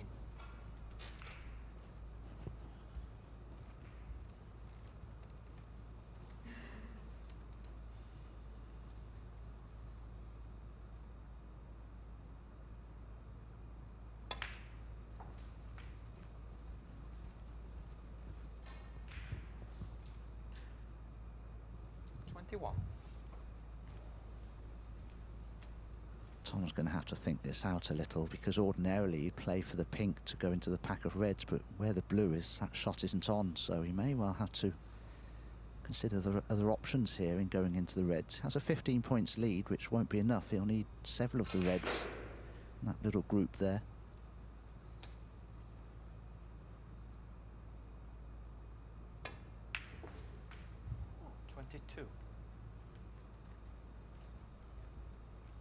I seem to feel that he suffered a rather lively bounce there.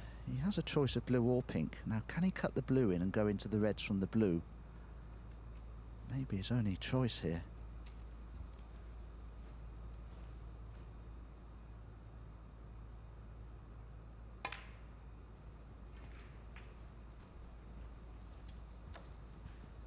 Just a moment, please. Well, referee asking for a moment to sort the blue out, but meanwhile Ford has completely lost his way. Quite an unusual situation, isn't it, this? You very often see this with the pink spot. Of course, the pink is on the blue spot. That's the problem.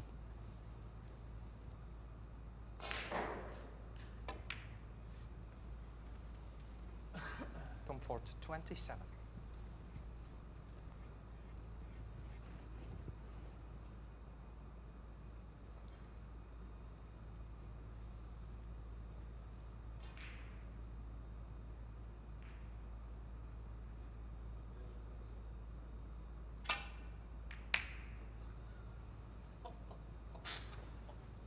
Dear.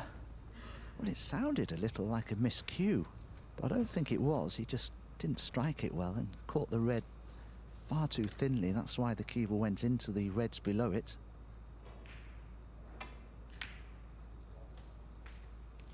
Well, I know it's only January the 2nd, but that's already howler of the year from Chris Wakelin.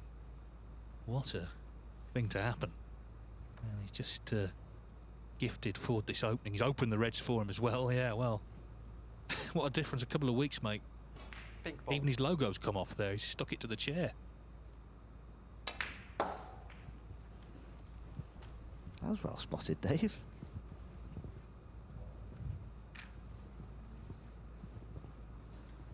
Just checking to see if the pink spot's available. It looks very close. No, back on the blue spot. But Tom now, 7. He's opened those reds. Would certainly expect to go on and win the frame from here. 8.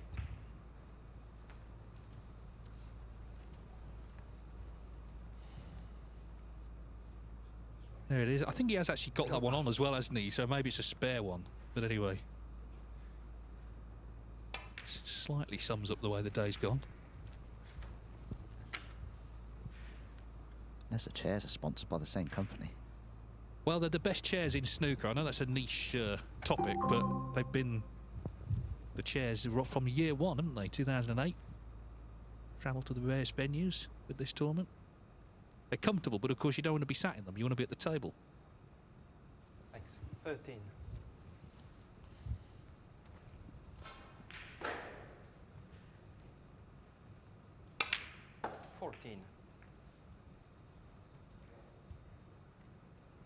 Now, Tom will need to be a little careful here because I think it's the pink, isn't it, that's on the blue spot. So if he pots the blue will go on the pink spot. And as you can see, that would rather mask the potting angles of 2 of the 3 reds, certainly.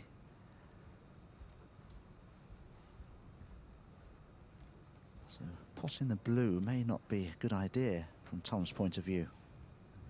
He could play for the middle red of the 3, just about. It has to be fairly precise to be on it nicely.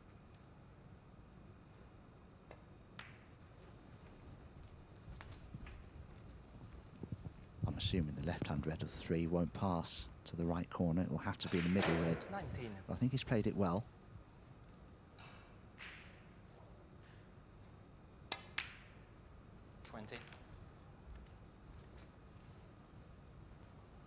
But he didn't intend for the cue ball to cannon that red. He's not on the black, so he's faced with a pressure blue now.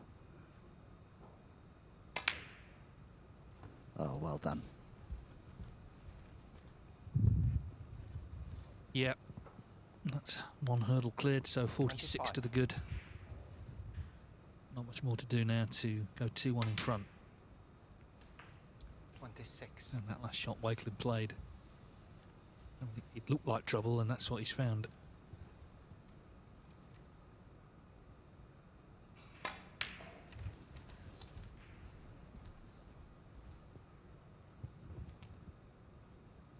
$28.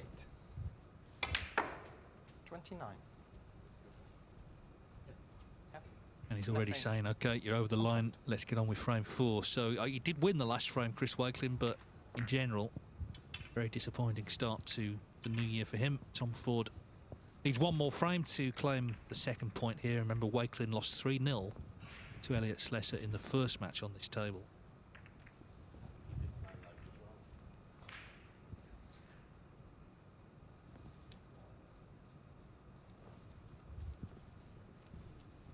Still a long way to go. As I say, Wakelin's got 2 matches later, but if he doesn't get something out of them, then coming back tomorrow, you know, it could be out of his hands from quite early on.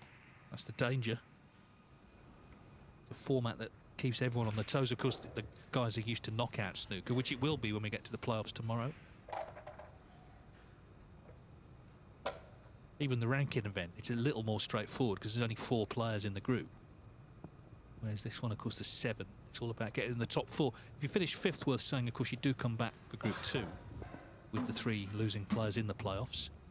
6th and 7th relegated. Of course, the winner of the group goes forward to the winners' group, which will be in February. So the 7 group winners will contest that to decide our champion. 24. Chris Wakelin to break.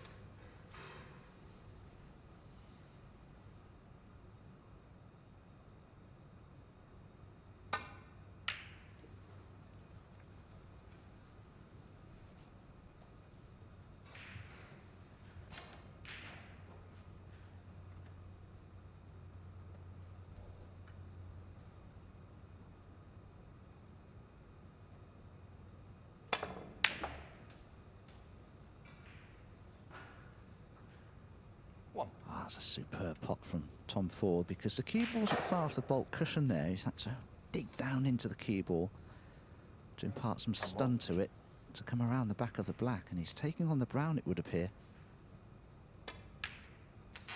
He's knocked that in as well. Just needs 1 more good pot here, Tom Ford, and he should be right in. I think the black will pot into the right corner, but he won't be able to play for it here.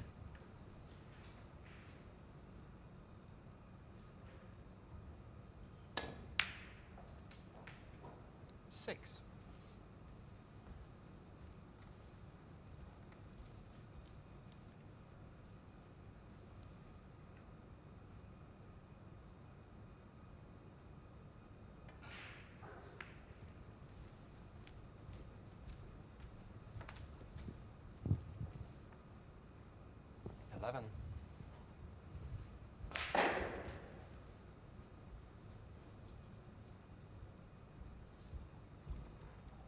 This red that Tom's about to remove is the last of the easily accessible reds. Oh, what a shot he's played there. Top spin and right-hand side on the cue ball to come around the back of the black, and he can cannon the red away from the black now, the one that's just above it. And that's left him on the other one. So a couple of very, very well played shots there from Tom Ford that have made a big difference to this frame. 19. All of a sudden now he's right in amongst them. The black spot will be in open play very shortly. But again, that pack of reds will be developing fairly soon. Maybe the red at 20. the bottom of the pack will still pot.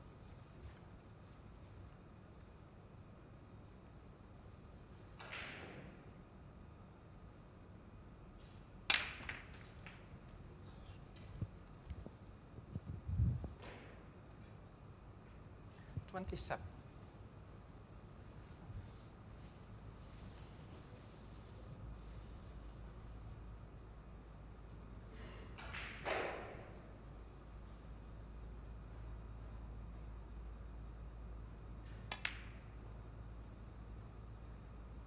$28.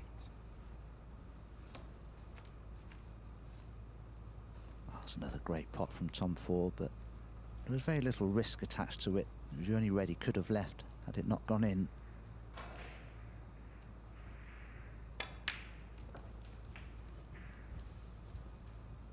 Now back in A1 position, and Chris Wakelin's 35. hopes of getting back into this match are fading quickly.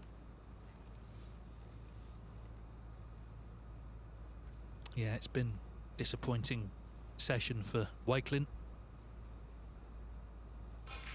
Increasingly looking like he's only going to win one frame, and of course, crucially lost both matches. 36.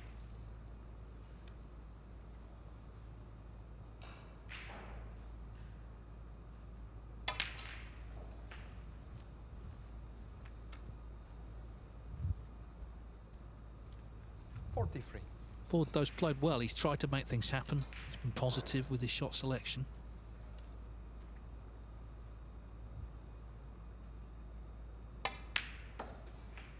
$44.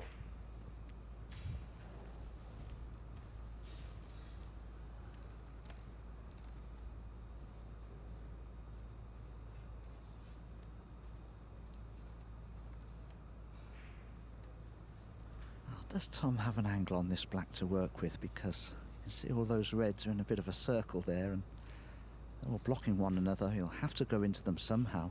The red that's directly above the black may pot into the green pocket as a last resort if he's very straight on the black.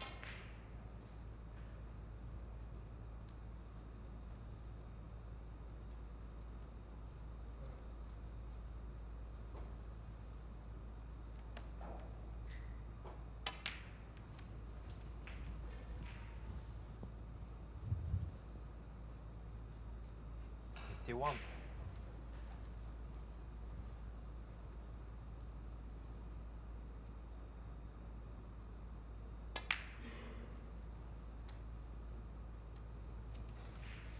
Tom Ford 51. So, not over the line yet, but 51 to the good.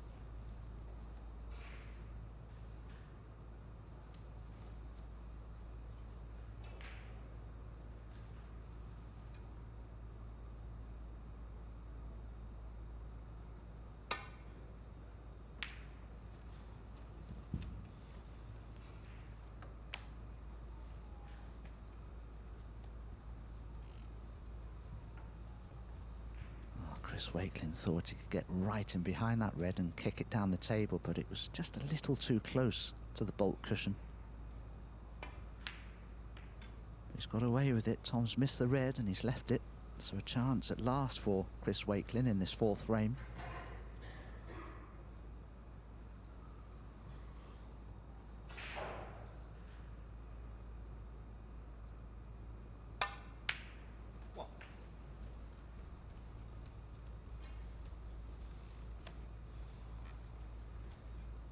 I think he'd be pleased with the positional shot from red to black. It's a little straight.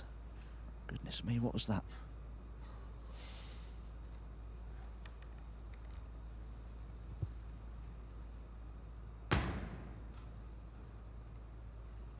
Yeah, just a few noises off. It's not. I thought at first someone punched the table, but I thought surely not. An hour into play, but it wasn't that. It was just some sort of technical issue in the background. Table punching will come, just not today. 8.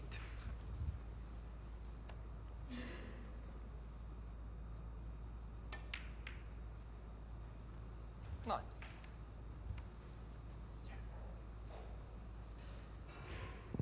Won't be pleased with the cannon from cue ball to red. He's on the blue, but completely the wrong side of it. He had to play a superb positional shot here to keep the break going. Don't know if the two reds close to the pink spot are a plant or can be made into a plant. Well, it's possible they could be actually, but you can see the red above those two would be in the way. Bold shot choice taking the green on. I don't blame him with the predicament that he's faced with here. 2-1 behind and 42 points in arrears. Yeah, I guess good job that he can on the yellow there to stop the cue ball coming back towards the reds. Yeah, trying to make something happen. It's kind of not for him, but you got to kind of keep that resolve. If he were to somehow dig himself out of trouble and win this match, it would be a real fillip, wouldn't it? And conversely for Ford, it would be a big disappointment because he's been the better player. Still needs to get over the line though.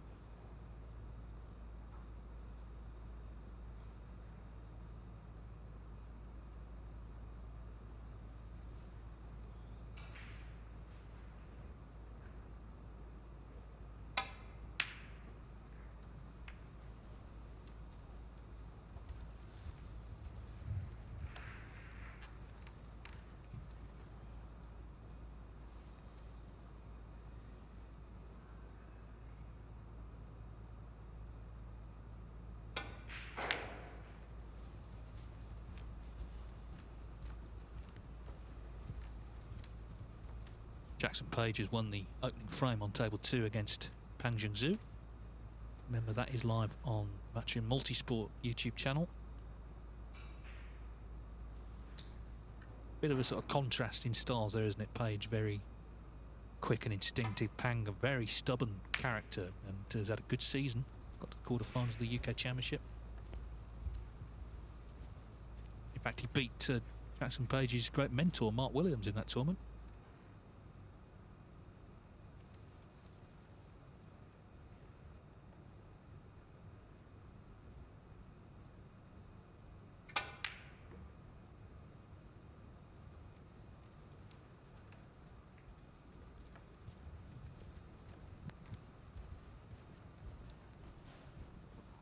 Again, an attacking shot play by Chris Wakelin to just try and force an opening in a match that's beginning to drift away from him. And Tom will be wary of that. He'll know that Chris Wakelin is likely to take difficult pots on to try and gain an opening, and he'll be mindful of that, I think, when he plays some of these safety shots from here on in. You want to keep the reds as awkwardly positioned as possible. Yellow and green are in good positions from Tom Ford's point of view, certainly. Well, here is a chance for Chris Wakelin. What can he do with it?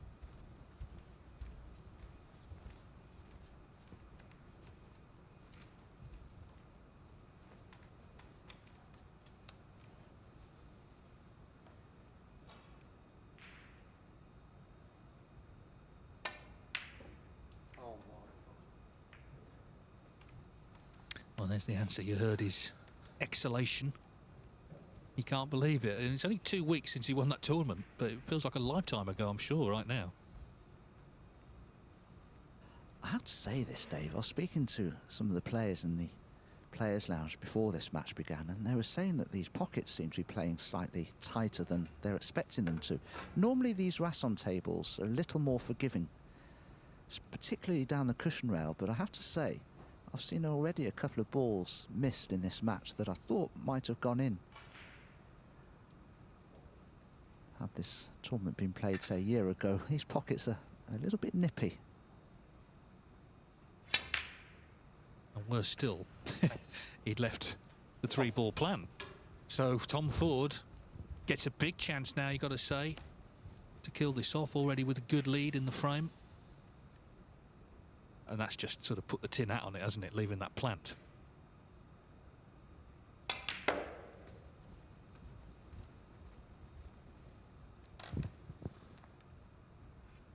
Six.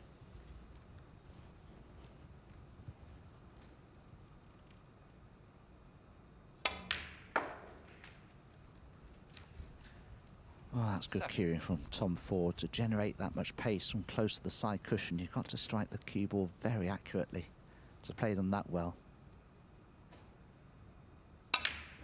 So one more red needed.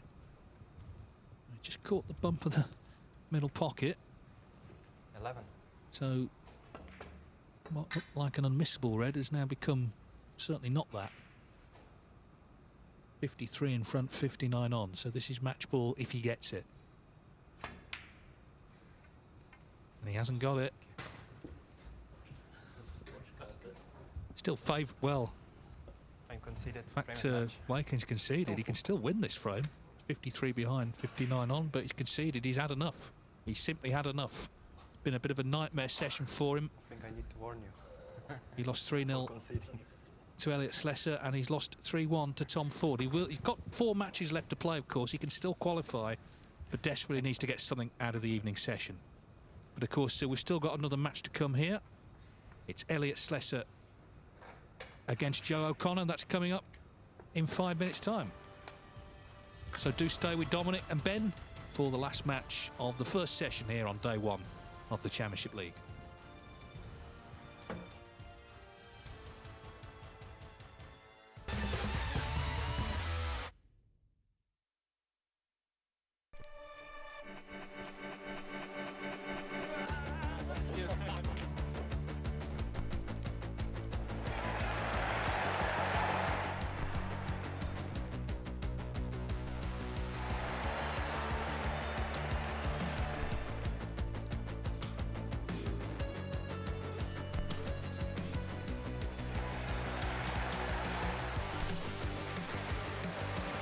It's Joshua Filler with an absolute dominating win. Moritz Neuhausen is your new Premier League pool winner. Elisha Schaap makes the ultimate statement. What a journey Paulo Biardo he's made to the pinnacle of a sport.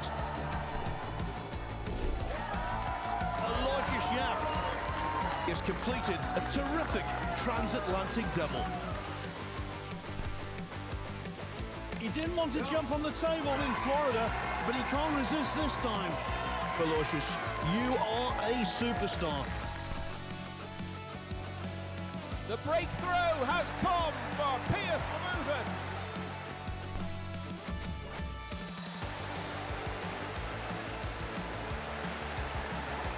Team Asia, they've won the Reyes Cup again. David Alcade, it's your turn again, buddy. Can you believe it? An absolute nightmare for Tyler Steyer. Europe have won the Mosconi Cup.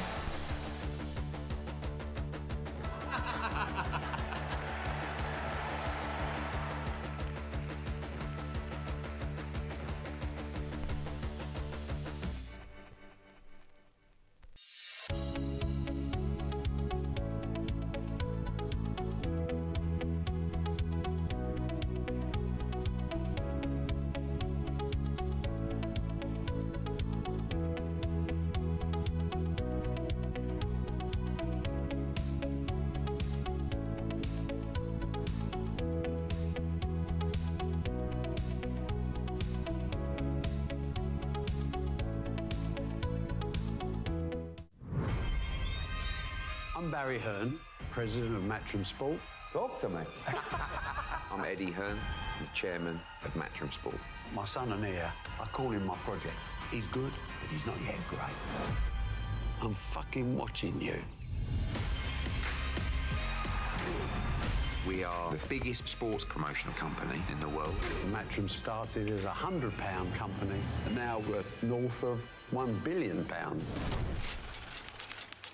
Look at what the old man has done. I never wanted to work for my dad, but you have to play the hand you're dealt. Eddie, he has ego. It's a weakness, and I won't give up control until I'm sure he's ready. Boxing is an important element of the revenue stream, but only an element. We've got the greatest snooker player to ever play the game. The biggest profit earner is darts. There's no business that has the drama. If I found out you knew about it, you're done. The ego. Jesus Christ. What is that? The aggravation. Oh, shit! You need fair judges next time.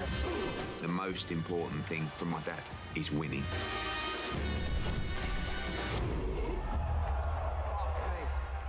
The world's come crashing down on us. I mean, what's going to make you feel better? Please, could I get a packet of pickled onion Monster Munch? We need to talk about Conor Benn. We need to get him back in a ring. Yeah! How you getting on with Jake Paul? He's taken a number of shots at me. Come talk! Come talk! Come talk! And I ain't going to back down. Show me what you've got. I'm going to make our company bigger and better than ever. Let's go! Global domination. Nothing less.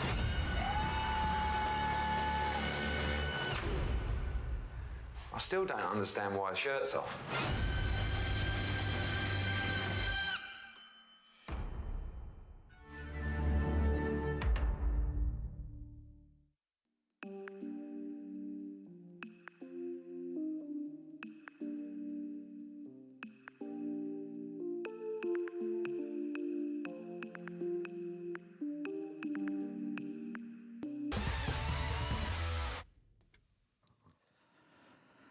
Welcome back to the Mattioli Arena for the BetVictor Championship League of 2026. A happy New Year, everybody, if you're just joining us.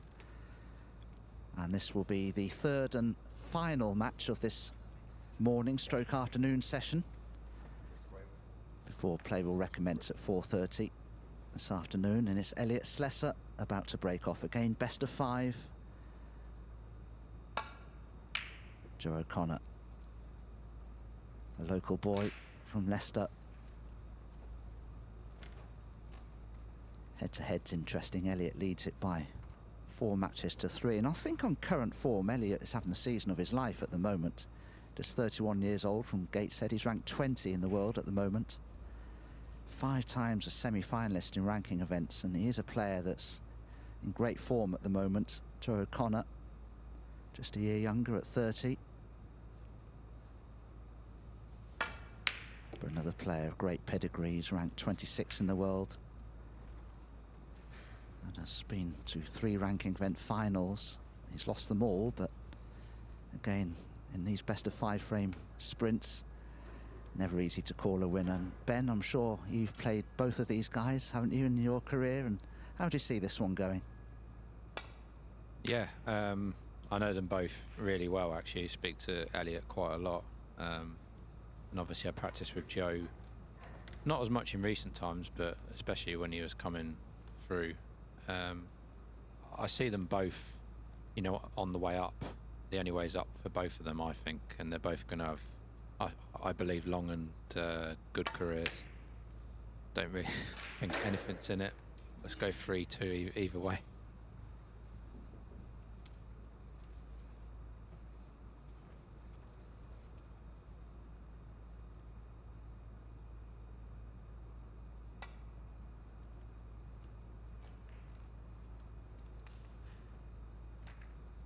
Both of these, Joe and Elliot, practice a lot of hours. They're really dedicated, both of them.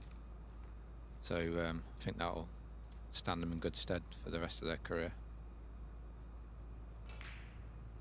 Yeah, I think at the age of 30 and 31, I think you're in the prime of your career in terms of the fact that you've had a good few years on the tour, you've gained a lot of experience, and you can use that experience now for the next sort of 15, 18 years while you're still in the prime of your career, as I would suggest. But there are so many tournaments now, so many opportunities to win a ranking event these days that you never used to have in the sort of 90s, when there were only 8 or 9 tournaments at best.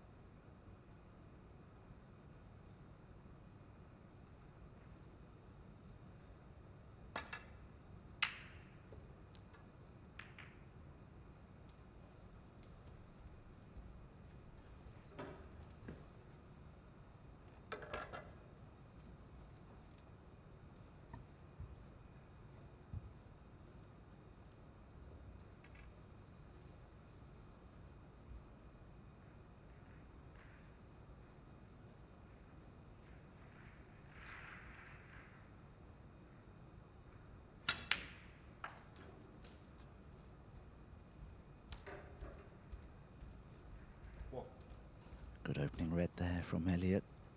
Nice on the pink, although I'm not sure if it's spots available. A couple of reds just above the black that will pot into the left corner.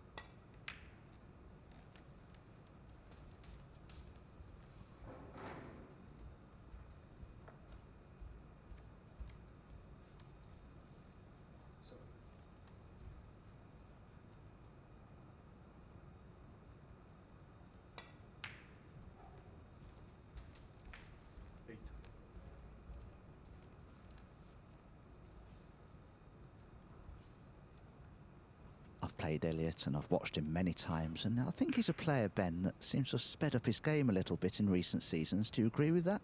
I always used to think he was a slower player than he is now anyway. Yeah, that's a big thing with working with Chris Henry. He tries to get all his players to speed up, and normally, you know, your first thing you think of is always the best option. When he was working with Fergal O'Brien, he even got him to speed up as well. Yeah, he just tries to, you know, get on with it, because the longer you take, doubts start creeping in.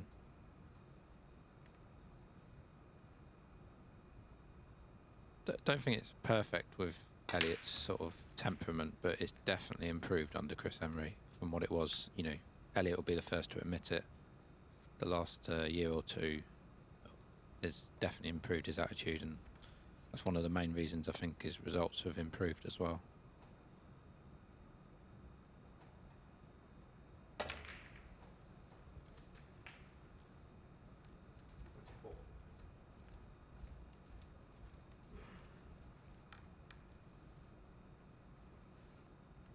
Of course, this is Elliott's first match of the year, first match of this group. Joe O'Connor has already played a match over on the other table, defeated Hossein Vafai by 3 frames to 1.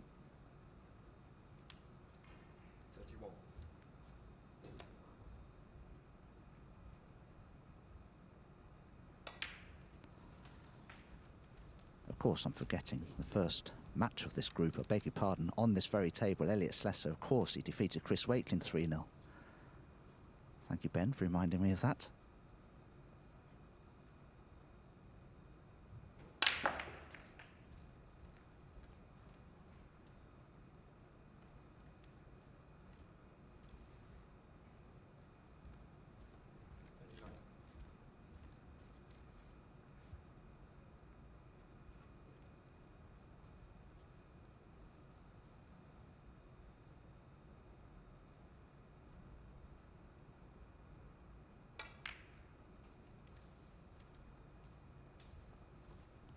Well, there wasn't a lot of room for that red to pass the other one, and Elliott had to be very accurate.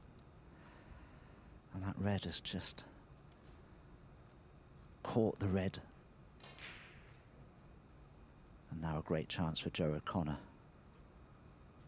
39 points behind, but with the pink and black in open play, this has to be considered a great chance to score heavily here.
Yeah, Elliot in his first match against Chris Wakelin did the same sort of thing really. He got to 40 or 50 in front, played pretty nicely, and then always made a mistake. So he's yet to kill a frame off in one visit, which will probably frustrate him a little bit, but if you keep winning the frames, I'm sure he'll be happy.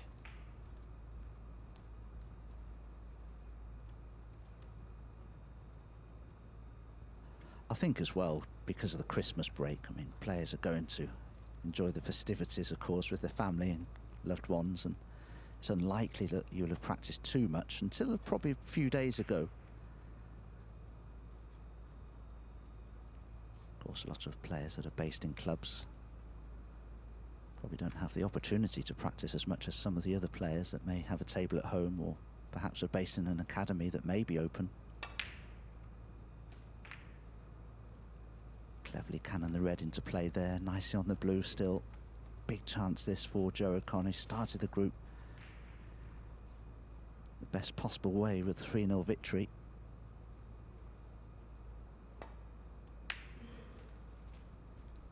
Yeah, both of them won their first match, and whoever wins this match will be in a very, very strong position to get through to the semi-finals.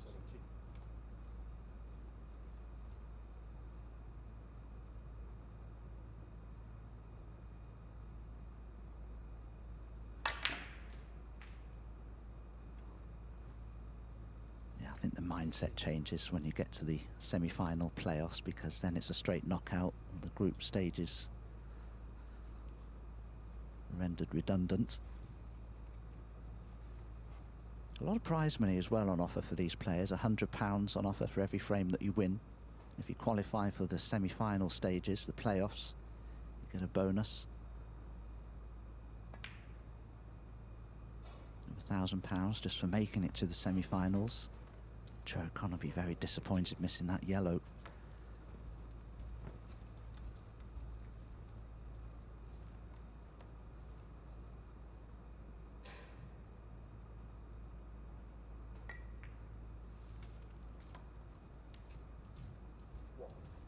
Yeah, when I've played in this Championship League, and obviously all the players think the same, you aim for 4 matches really. If you win 4 matches out of 6, you know, you're more or less guaranteed to get through to the semi-finals. 3 matches you've still got a chance, but yeah, 4's normally the aim. Obviously if you win all 6, even better, but yeah, 4 matches out of 6 normally gets you through.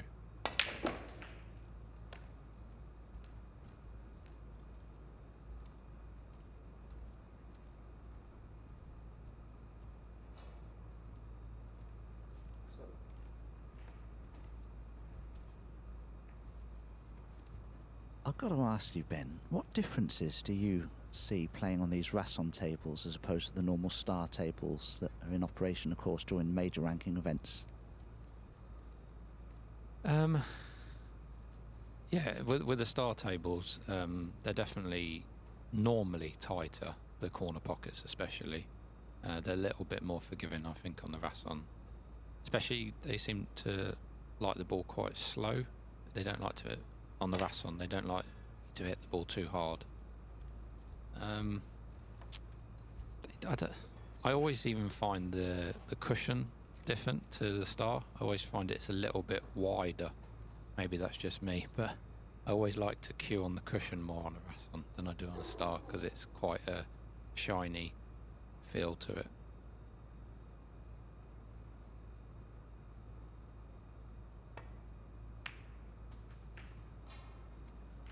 Yes, they're very funkily designed as well, these tables. Made of a composite material, and they're very, very heavy. Table fitters will tell you that they're about half as heavy again as a normal star table. They're very, very heavy to have to install. Yeah, because when I've spoke to Chris Barnes, the head table fitter, he said if he had to put up 8 of these Rasson tables, because normally he has to put 1 or 2, it'd be a bit of a nightmare. It's a lot easier to put more star tables up. Because you normally get more breaks, I would say, on the Rassons, but I think that's down to 2 things. Possibly the pockets, you know, are bigger, like I said, but also normally when you play on the Rassons, you're not playing in, you know, you're not playing in ranking tournaments, so I think the players are a little bit more relaxed in the Championship League, possibly, than a ranking event.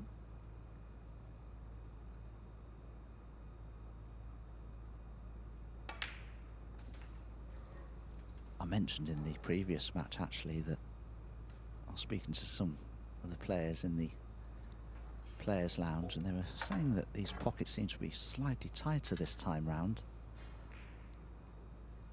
Interesting to see if that is indeed a fact.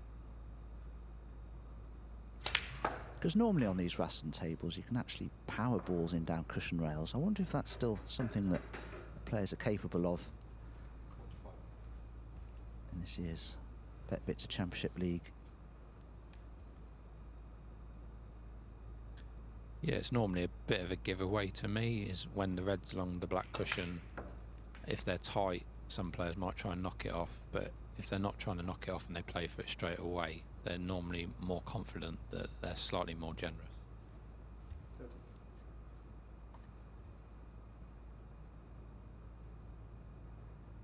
So a quick glimpse of the pocket openings there. I mean, they're all templated. They're all supposed to be identical to each other. You have the same set of templates, official templates that the table fitters will use. But as Ben has mentioned, the actual composition of the cushion rails, the actual width of the cushion rails is different to the Star, and you never know what difference that can make in actual playing on the tables themselves and how big or small the pockets were likely to play. But anyway, Joe O'Connor's in nicely here. Looking good to steal this first frame from Elliot Slessor, who missed that red to the centre pocket, which could prove costly.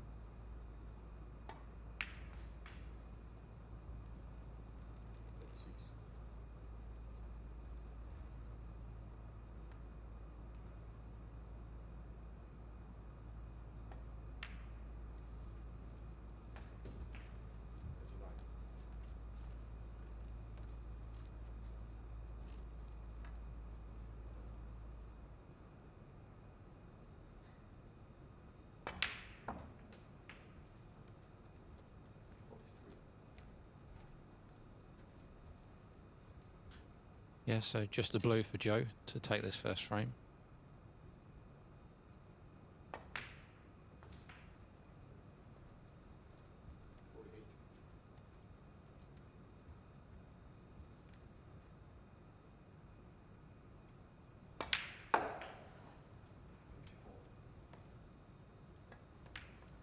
Doesn't matter about the black, but it's in anyway.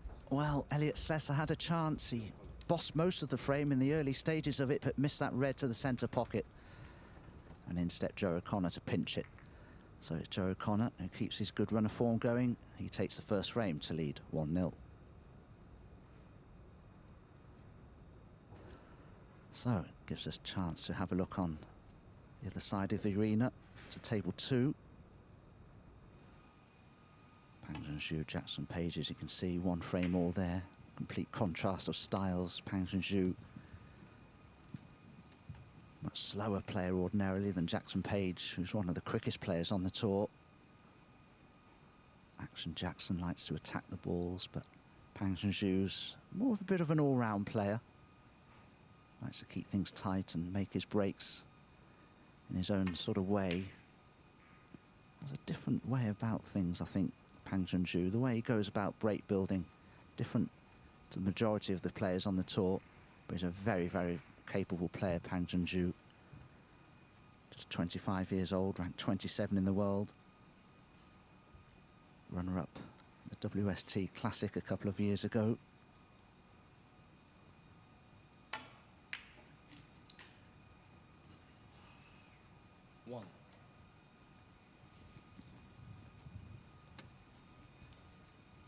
Yeah, he's one of the most, I would say, don't really like to use that word, but solid players on the tour. He's pretty consistent, Pang.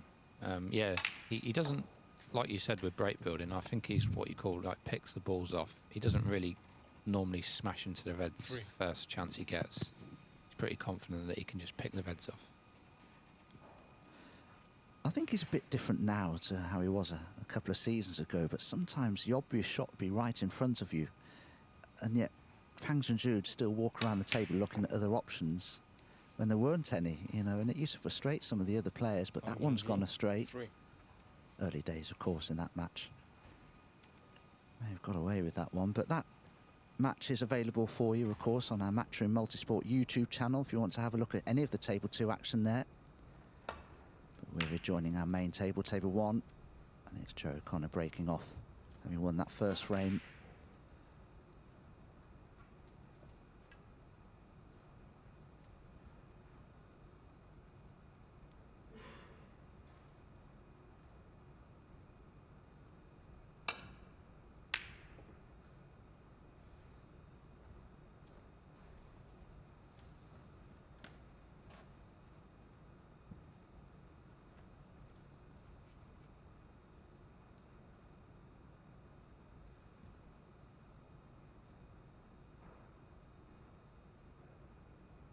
Bit dangerous if Joe comes back up this end of the table. He needs to cover that red near the brown. He's played that really nicely.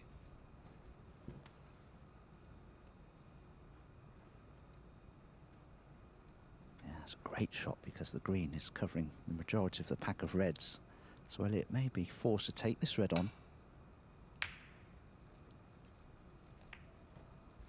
Missed it by a long way. I'm not sure he, in fact, did take it on. Chance perhaps here, though, for Joe to play a safety behind the black spot and remove that red away from the black and bring it into play.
Red found a gap there between the yellow and the brown, but fortunately, from Elliott's point of view, it didn't quite come down far enough to be potable. Got to ask, Ben, were you a player that liked to practice over the Christmas period, or would you only do that if there was something on for you in early January? Well, it's different this season because we've got qualifiers in a couple of days. Normally, though, obviously, unless you're in the Masters, you didn't really have a tournament till the end of January. So I'll be honest, I never touched my cue for probably 2 weeks. But with these qualifiers on, I felt like I had to play a little bit. I did have a few days off, obviously, but I think it's the same with most players. Before, you used to have most of January off, unless you're obviously in the top 16. But if you got a tournament in a couple of days, you feel obliged to practice.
this is a great chance, even though he's only pot red and blue for Joe.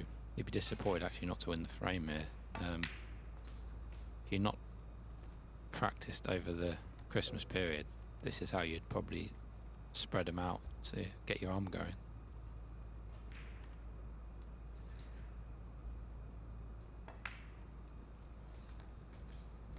Yeah, it was a poor mistake from Elliott to gift Joe O'Connor this opportunity. Sometimes you can be guilty of having too many options available to you when the reds are spread about the table as they are here. But Joe will be delighted because the black is in open play, the pink's in a possible position at the moment, and it's all looking good here for Joe O'Connor. Began the group, of course, on the other table with a 3-1 victory over Hossein Vafai. Looking good to take a 2-0 lead here. But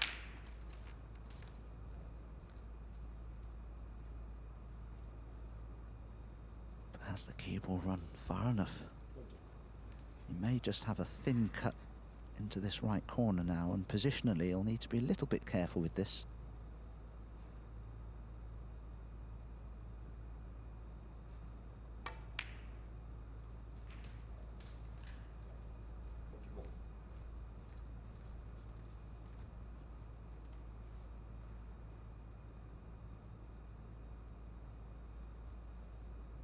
It's probably not a good idea really, unless you have to play for the black, given the position of the reds. It's not the ideal colour to be playing for with the reds positioned where they are.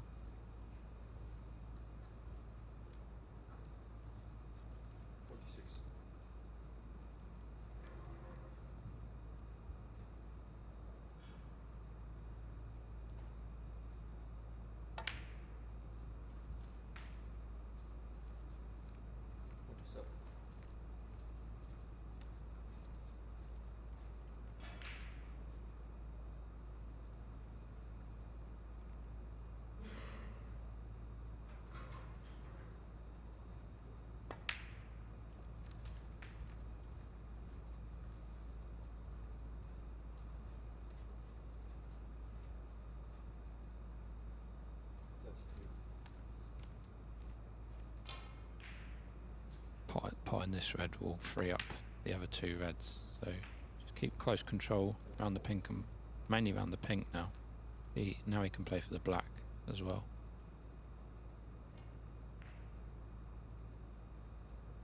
I think our scoreboard's froze here. I'm not sure. See what the referee says he's on. 40. So he's on 40.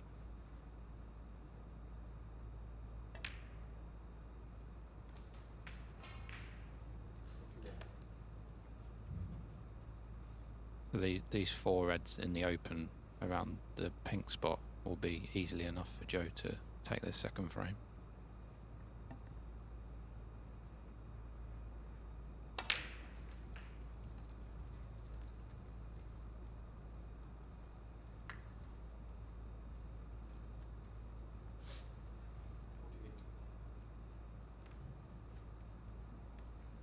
Yes, the actual frame score is 48 points to 0.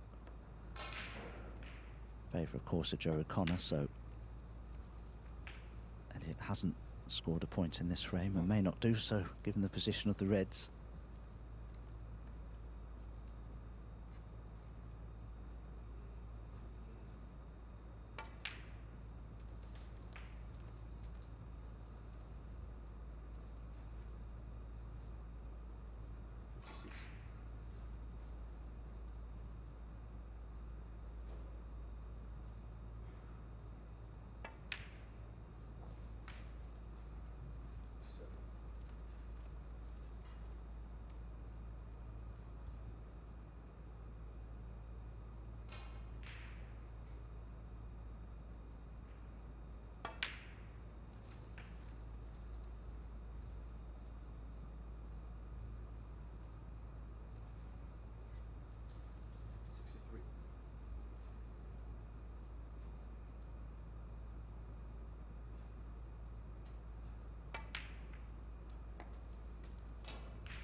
It's all going very well for Joe O'Connor, as you can see.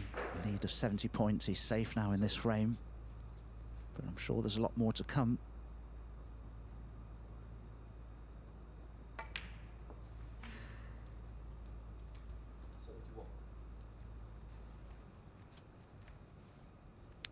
Years ago in this Championship League, he used to get £100 a frame for the century. Sorry, for the century. But players have got too good.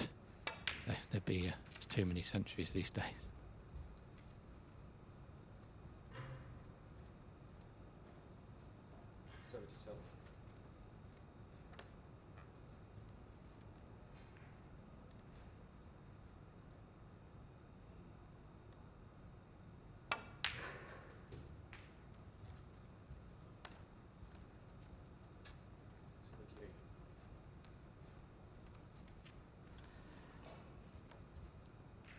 Yes, the rule has changed as regards £100 every century that you make, but there is still a highest break prize on offer of £500.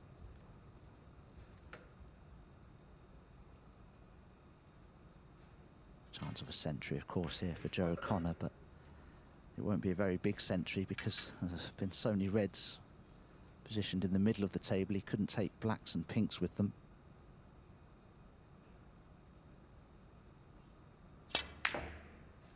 Oh, but he's missed the red. I don't think Joe O'Connor will worry too much about that, though. Elliot Slessor has conceded, remained in his chair, and Joe O'Connor has extended his lead now, and he's just one frame away from victory at 2-0.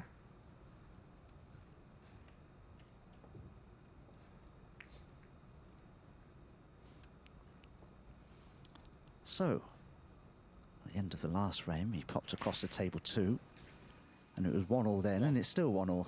Incredible slow progress over on the other table at the moment, but Jackson Page is in here with a 23 points lead.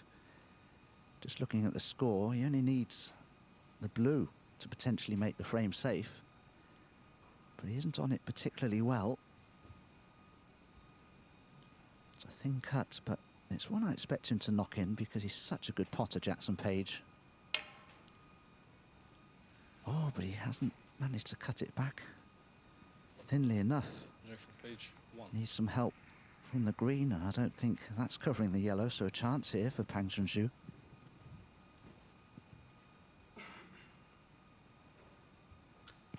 Yeah, I think if he'd have just cut the blue in, but it'd have been cannon into the pink, so anything could have happened. He'd have potted the blue, but because he was screwing it, trying to avoid the pink, that's what made him just hit the blue slightly thick. But the only thing that might save Jackson is that blue's gone slightly safe that he missed.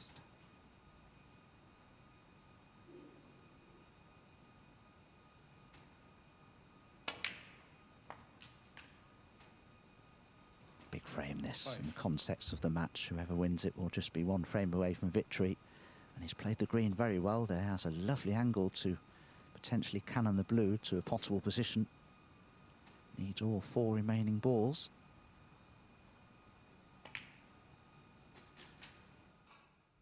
We'll keep you in touch as to what happened there. But of course it is available for you on our Matchroom Multisport YouTube channel if you want to see the climax of that 3rd frame. But I'll inform you anyway as to what goes on.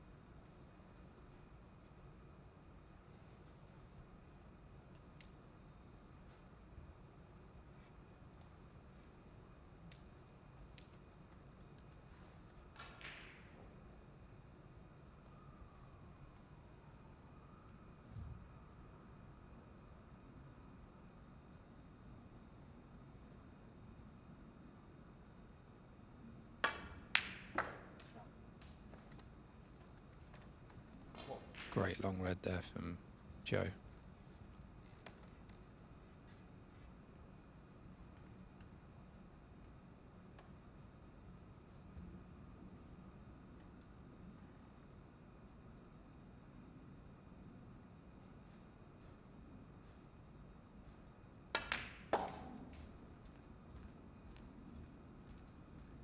Just to quickly tell you that Pang Junju didn't make that winning clearance. Play is still in progress on that, in that 3rd frame on table 2. 14 points is Jackson Page's advantage. He just needs the blue.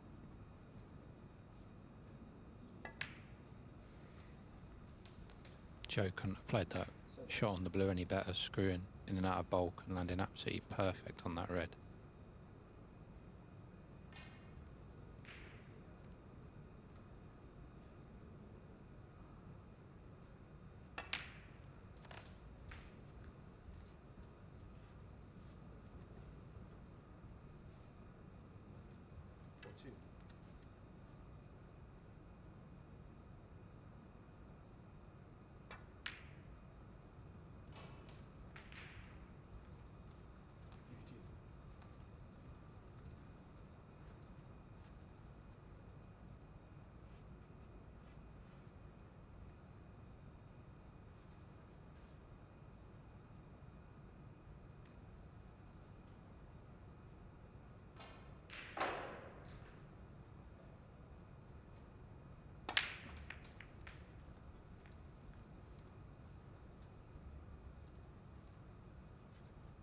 Well, if the red at the back of the pack is on, and I think it is, the angle that he has on it will automatically bring other reds into play. There's no guarantee, though, playing this red, that he'll land on a colour nicely, but if it does work out, frame of match could easily be at Joe O'Connor's mercy. Yeah, he's just got to make sure he gets all the way through these reds and not stuck on them. And that couldn't have worked out any better.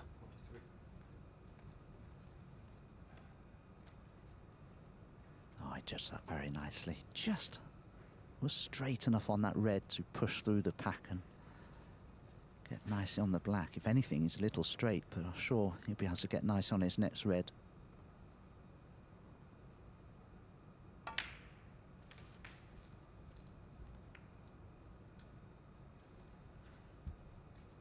Well, I thought he would, Ben. Is he on anything?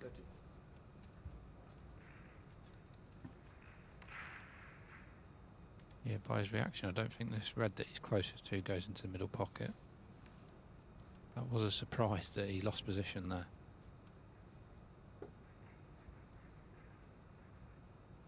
Possibly looking at this red into the green pocket, where he was putting his cue to see whether if he was going to leave anything.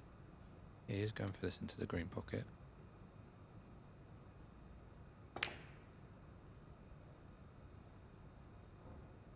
Some recovery pull that. That was a great shot.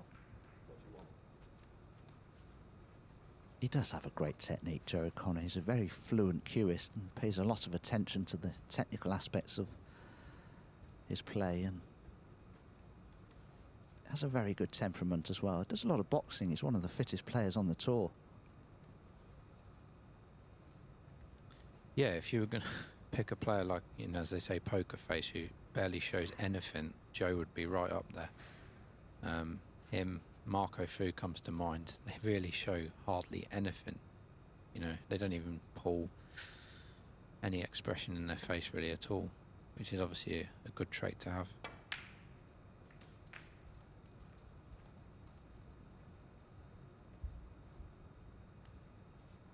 Well, Elliott hasn't had much of a look in this match. He was in control of the first frame, so a couple of mistakes cost him hit.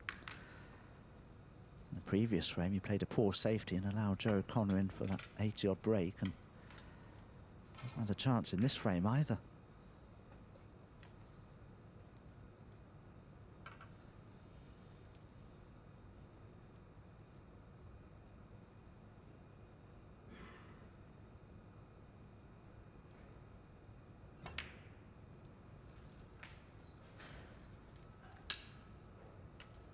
Yeah, even though, you know, you'd expect Joe to win this frame from here, it always takes a little bit of pressure off that he's got two reds safe just in case he does break down. But he won't be thinking that he's going to break down at this stage.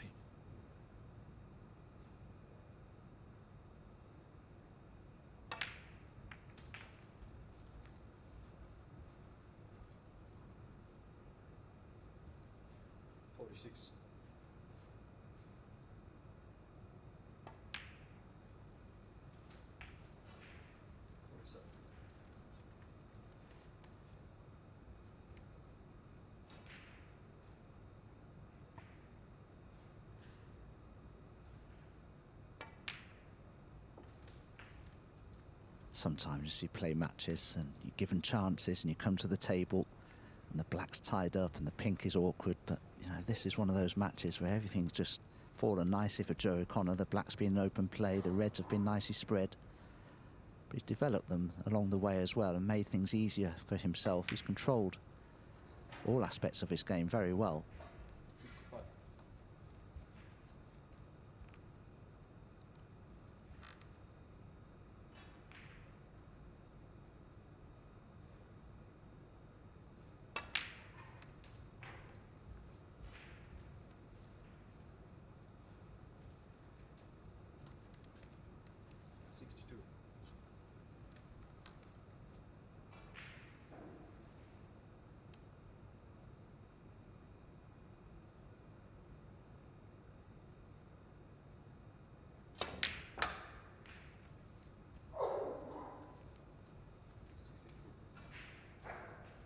To just this black and one more red, and Joe would have won this match 3-0 and put himself top of the group.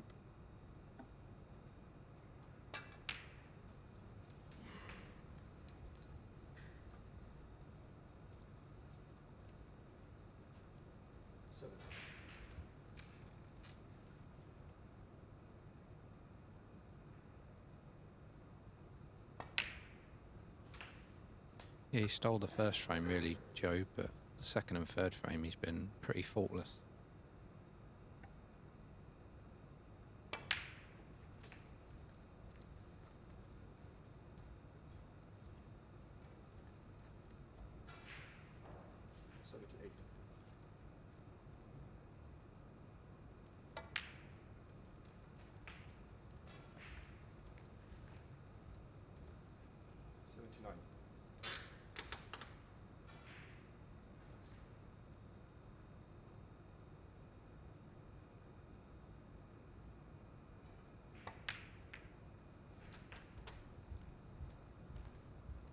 Just caught too much of the red. Once the black's respotted, he won't be able to pot it, so 86. if he's to make a century break, he needs to find a good one here.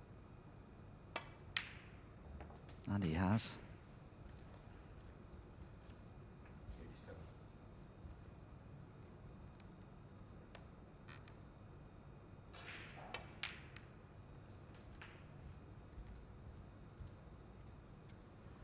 Joe O'Connor certainly does love the Championship League, 94. both formats of it, in fact.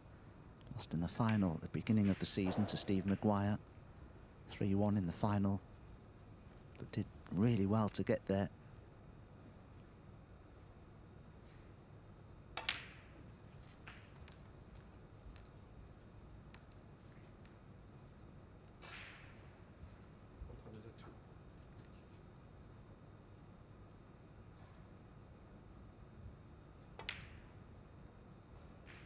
This has been a superb century break from Joe O'Connor to go with his 80-odd in the previous frame.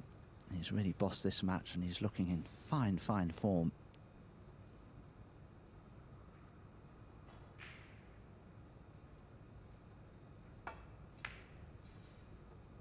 Oh, what a shame the blue hasn't gone in. But Elliot Slessor comes forward to shake the hand of Joe O'Connor. It's been a great performance from Joe O'Connor. Wins the match convincingly by 3-0. Both these players now have played 2 matches. Joe O'Connor has won both of his, 3-1 and 3-0. Elliot Slessor has won 1 and lost 1 as a result of that defeat. But that concludes play for this first session of the 2026 BetVictor Championship League, the invitational version of the event. But we'll be back in about 2.5 hours or so from now. Play will recommence at 4:30 p.m. So please do rejoin us then. And the first match that we can look forward to will be Chris Wakelin. He'll be in action against Joe O'Connor. So we'll look forward to your company in about 2 3/4 hours from now. So please do rejoin us. Thank you very much.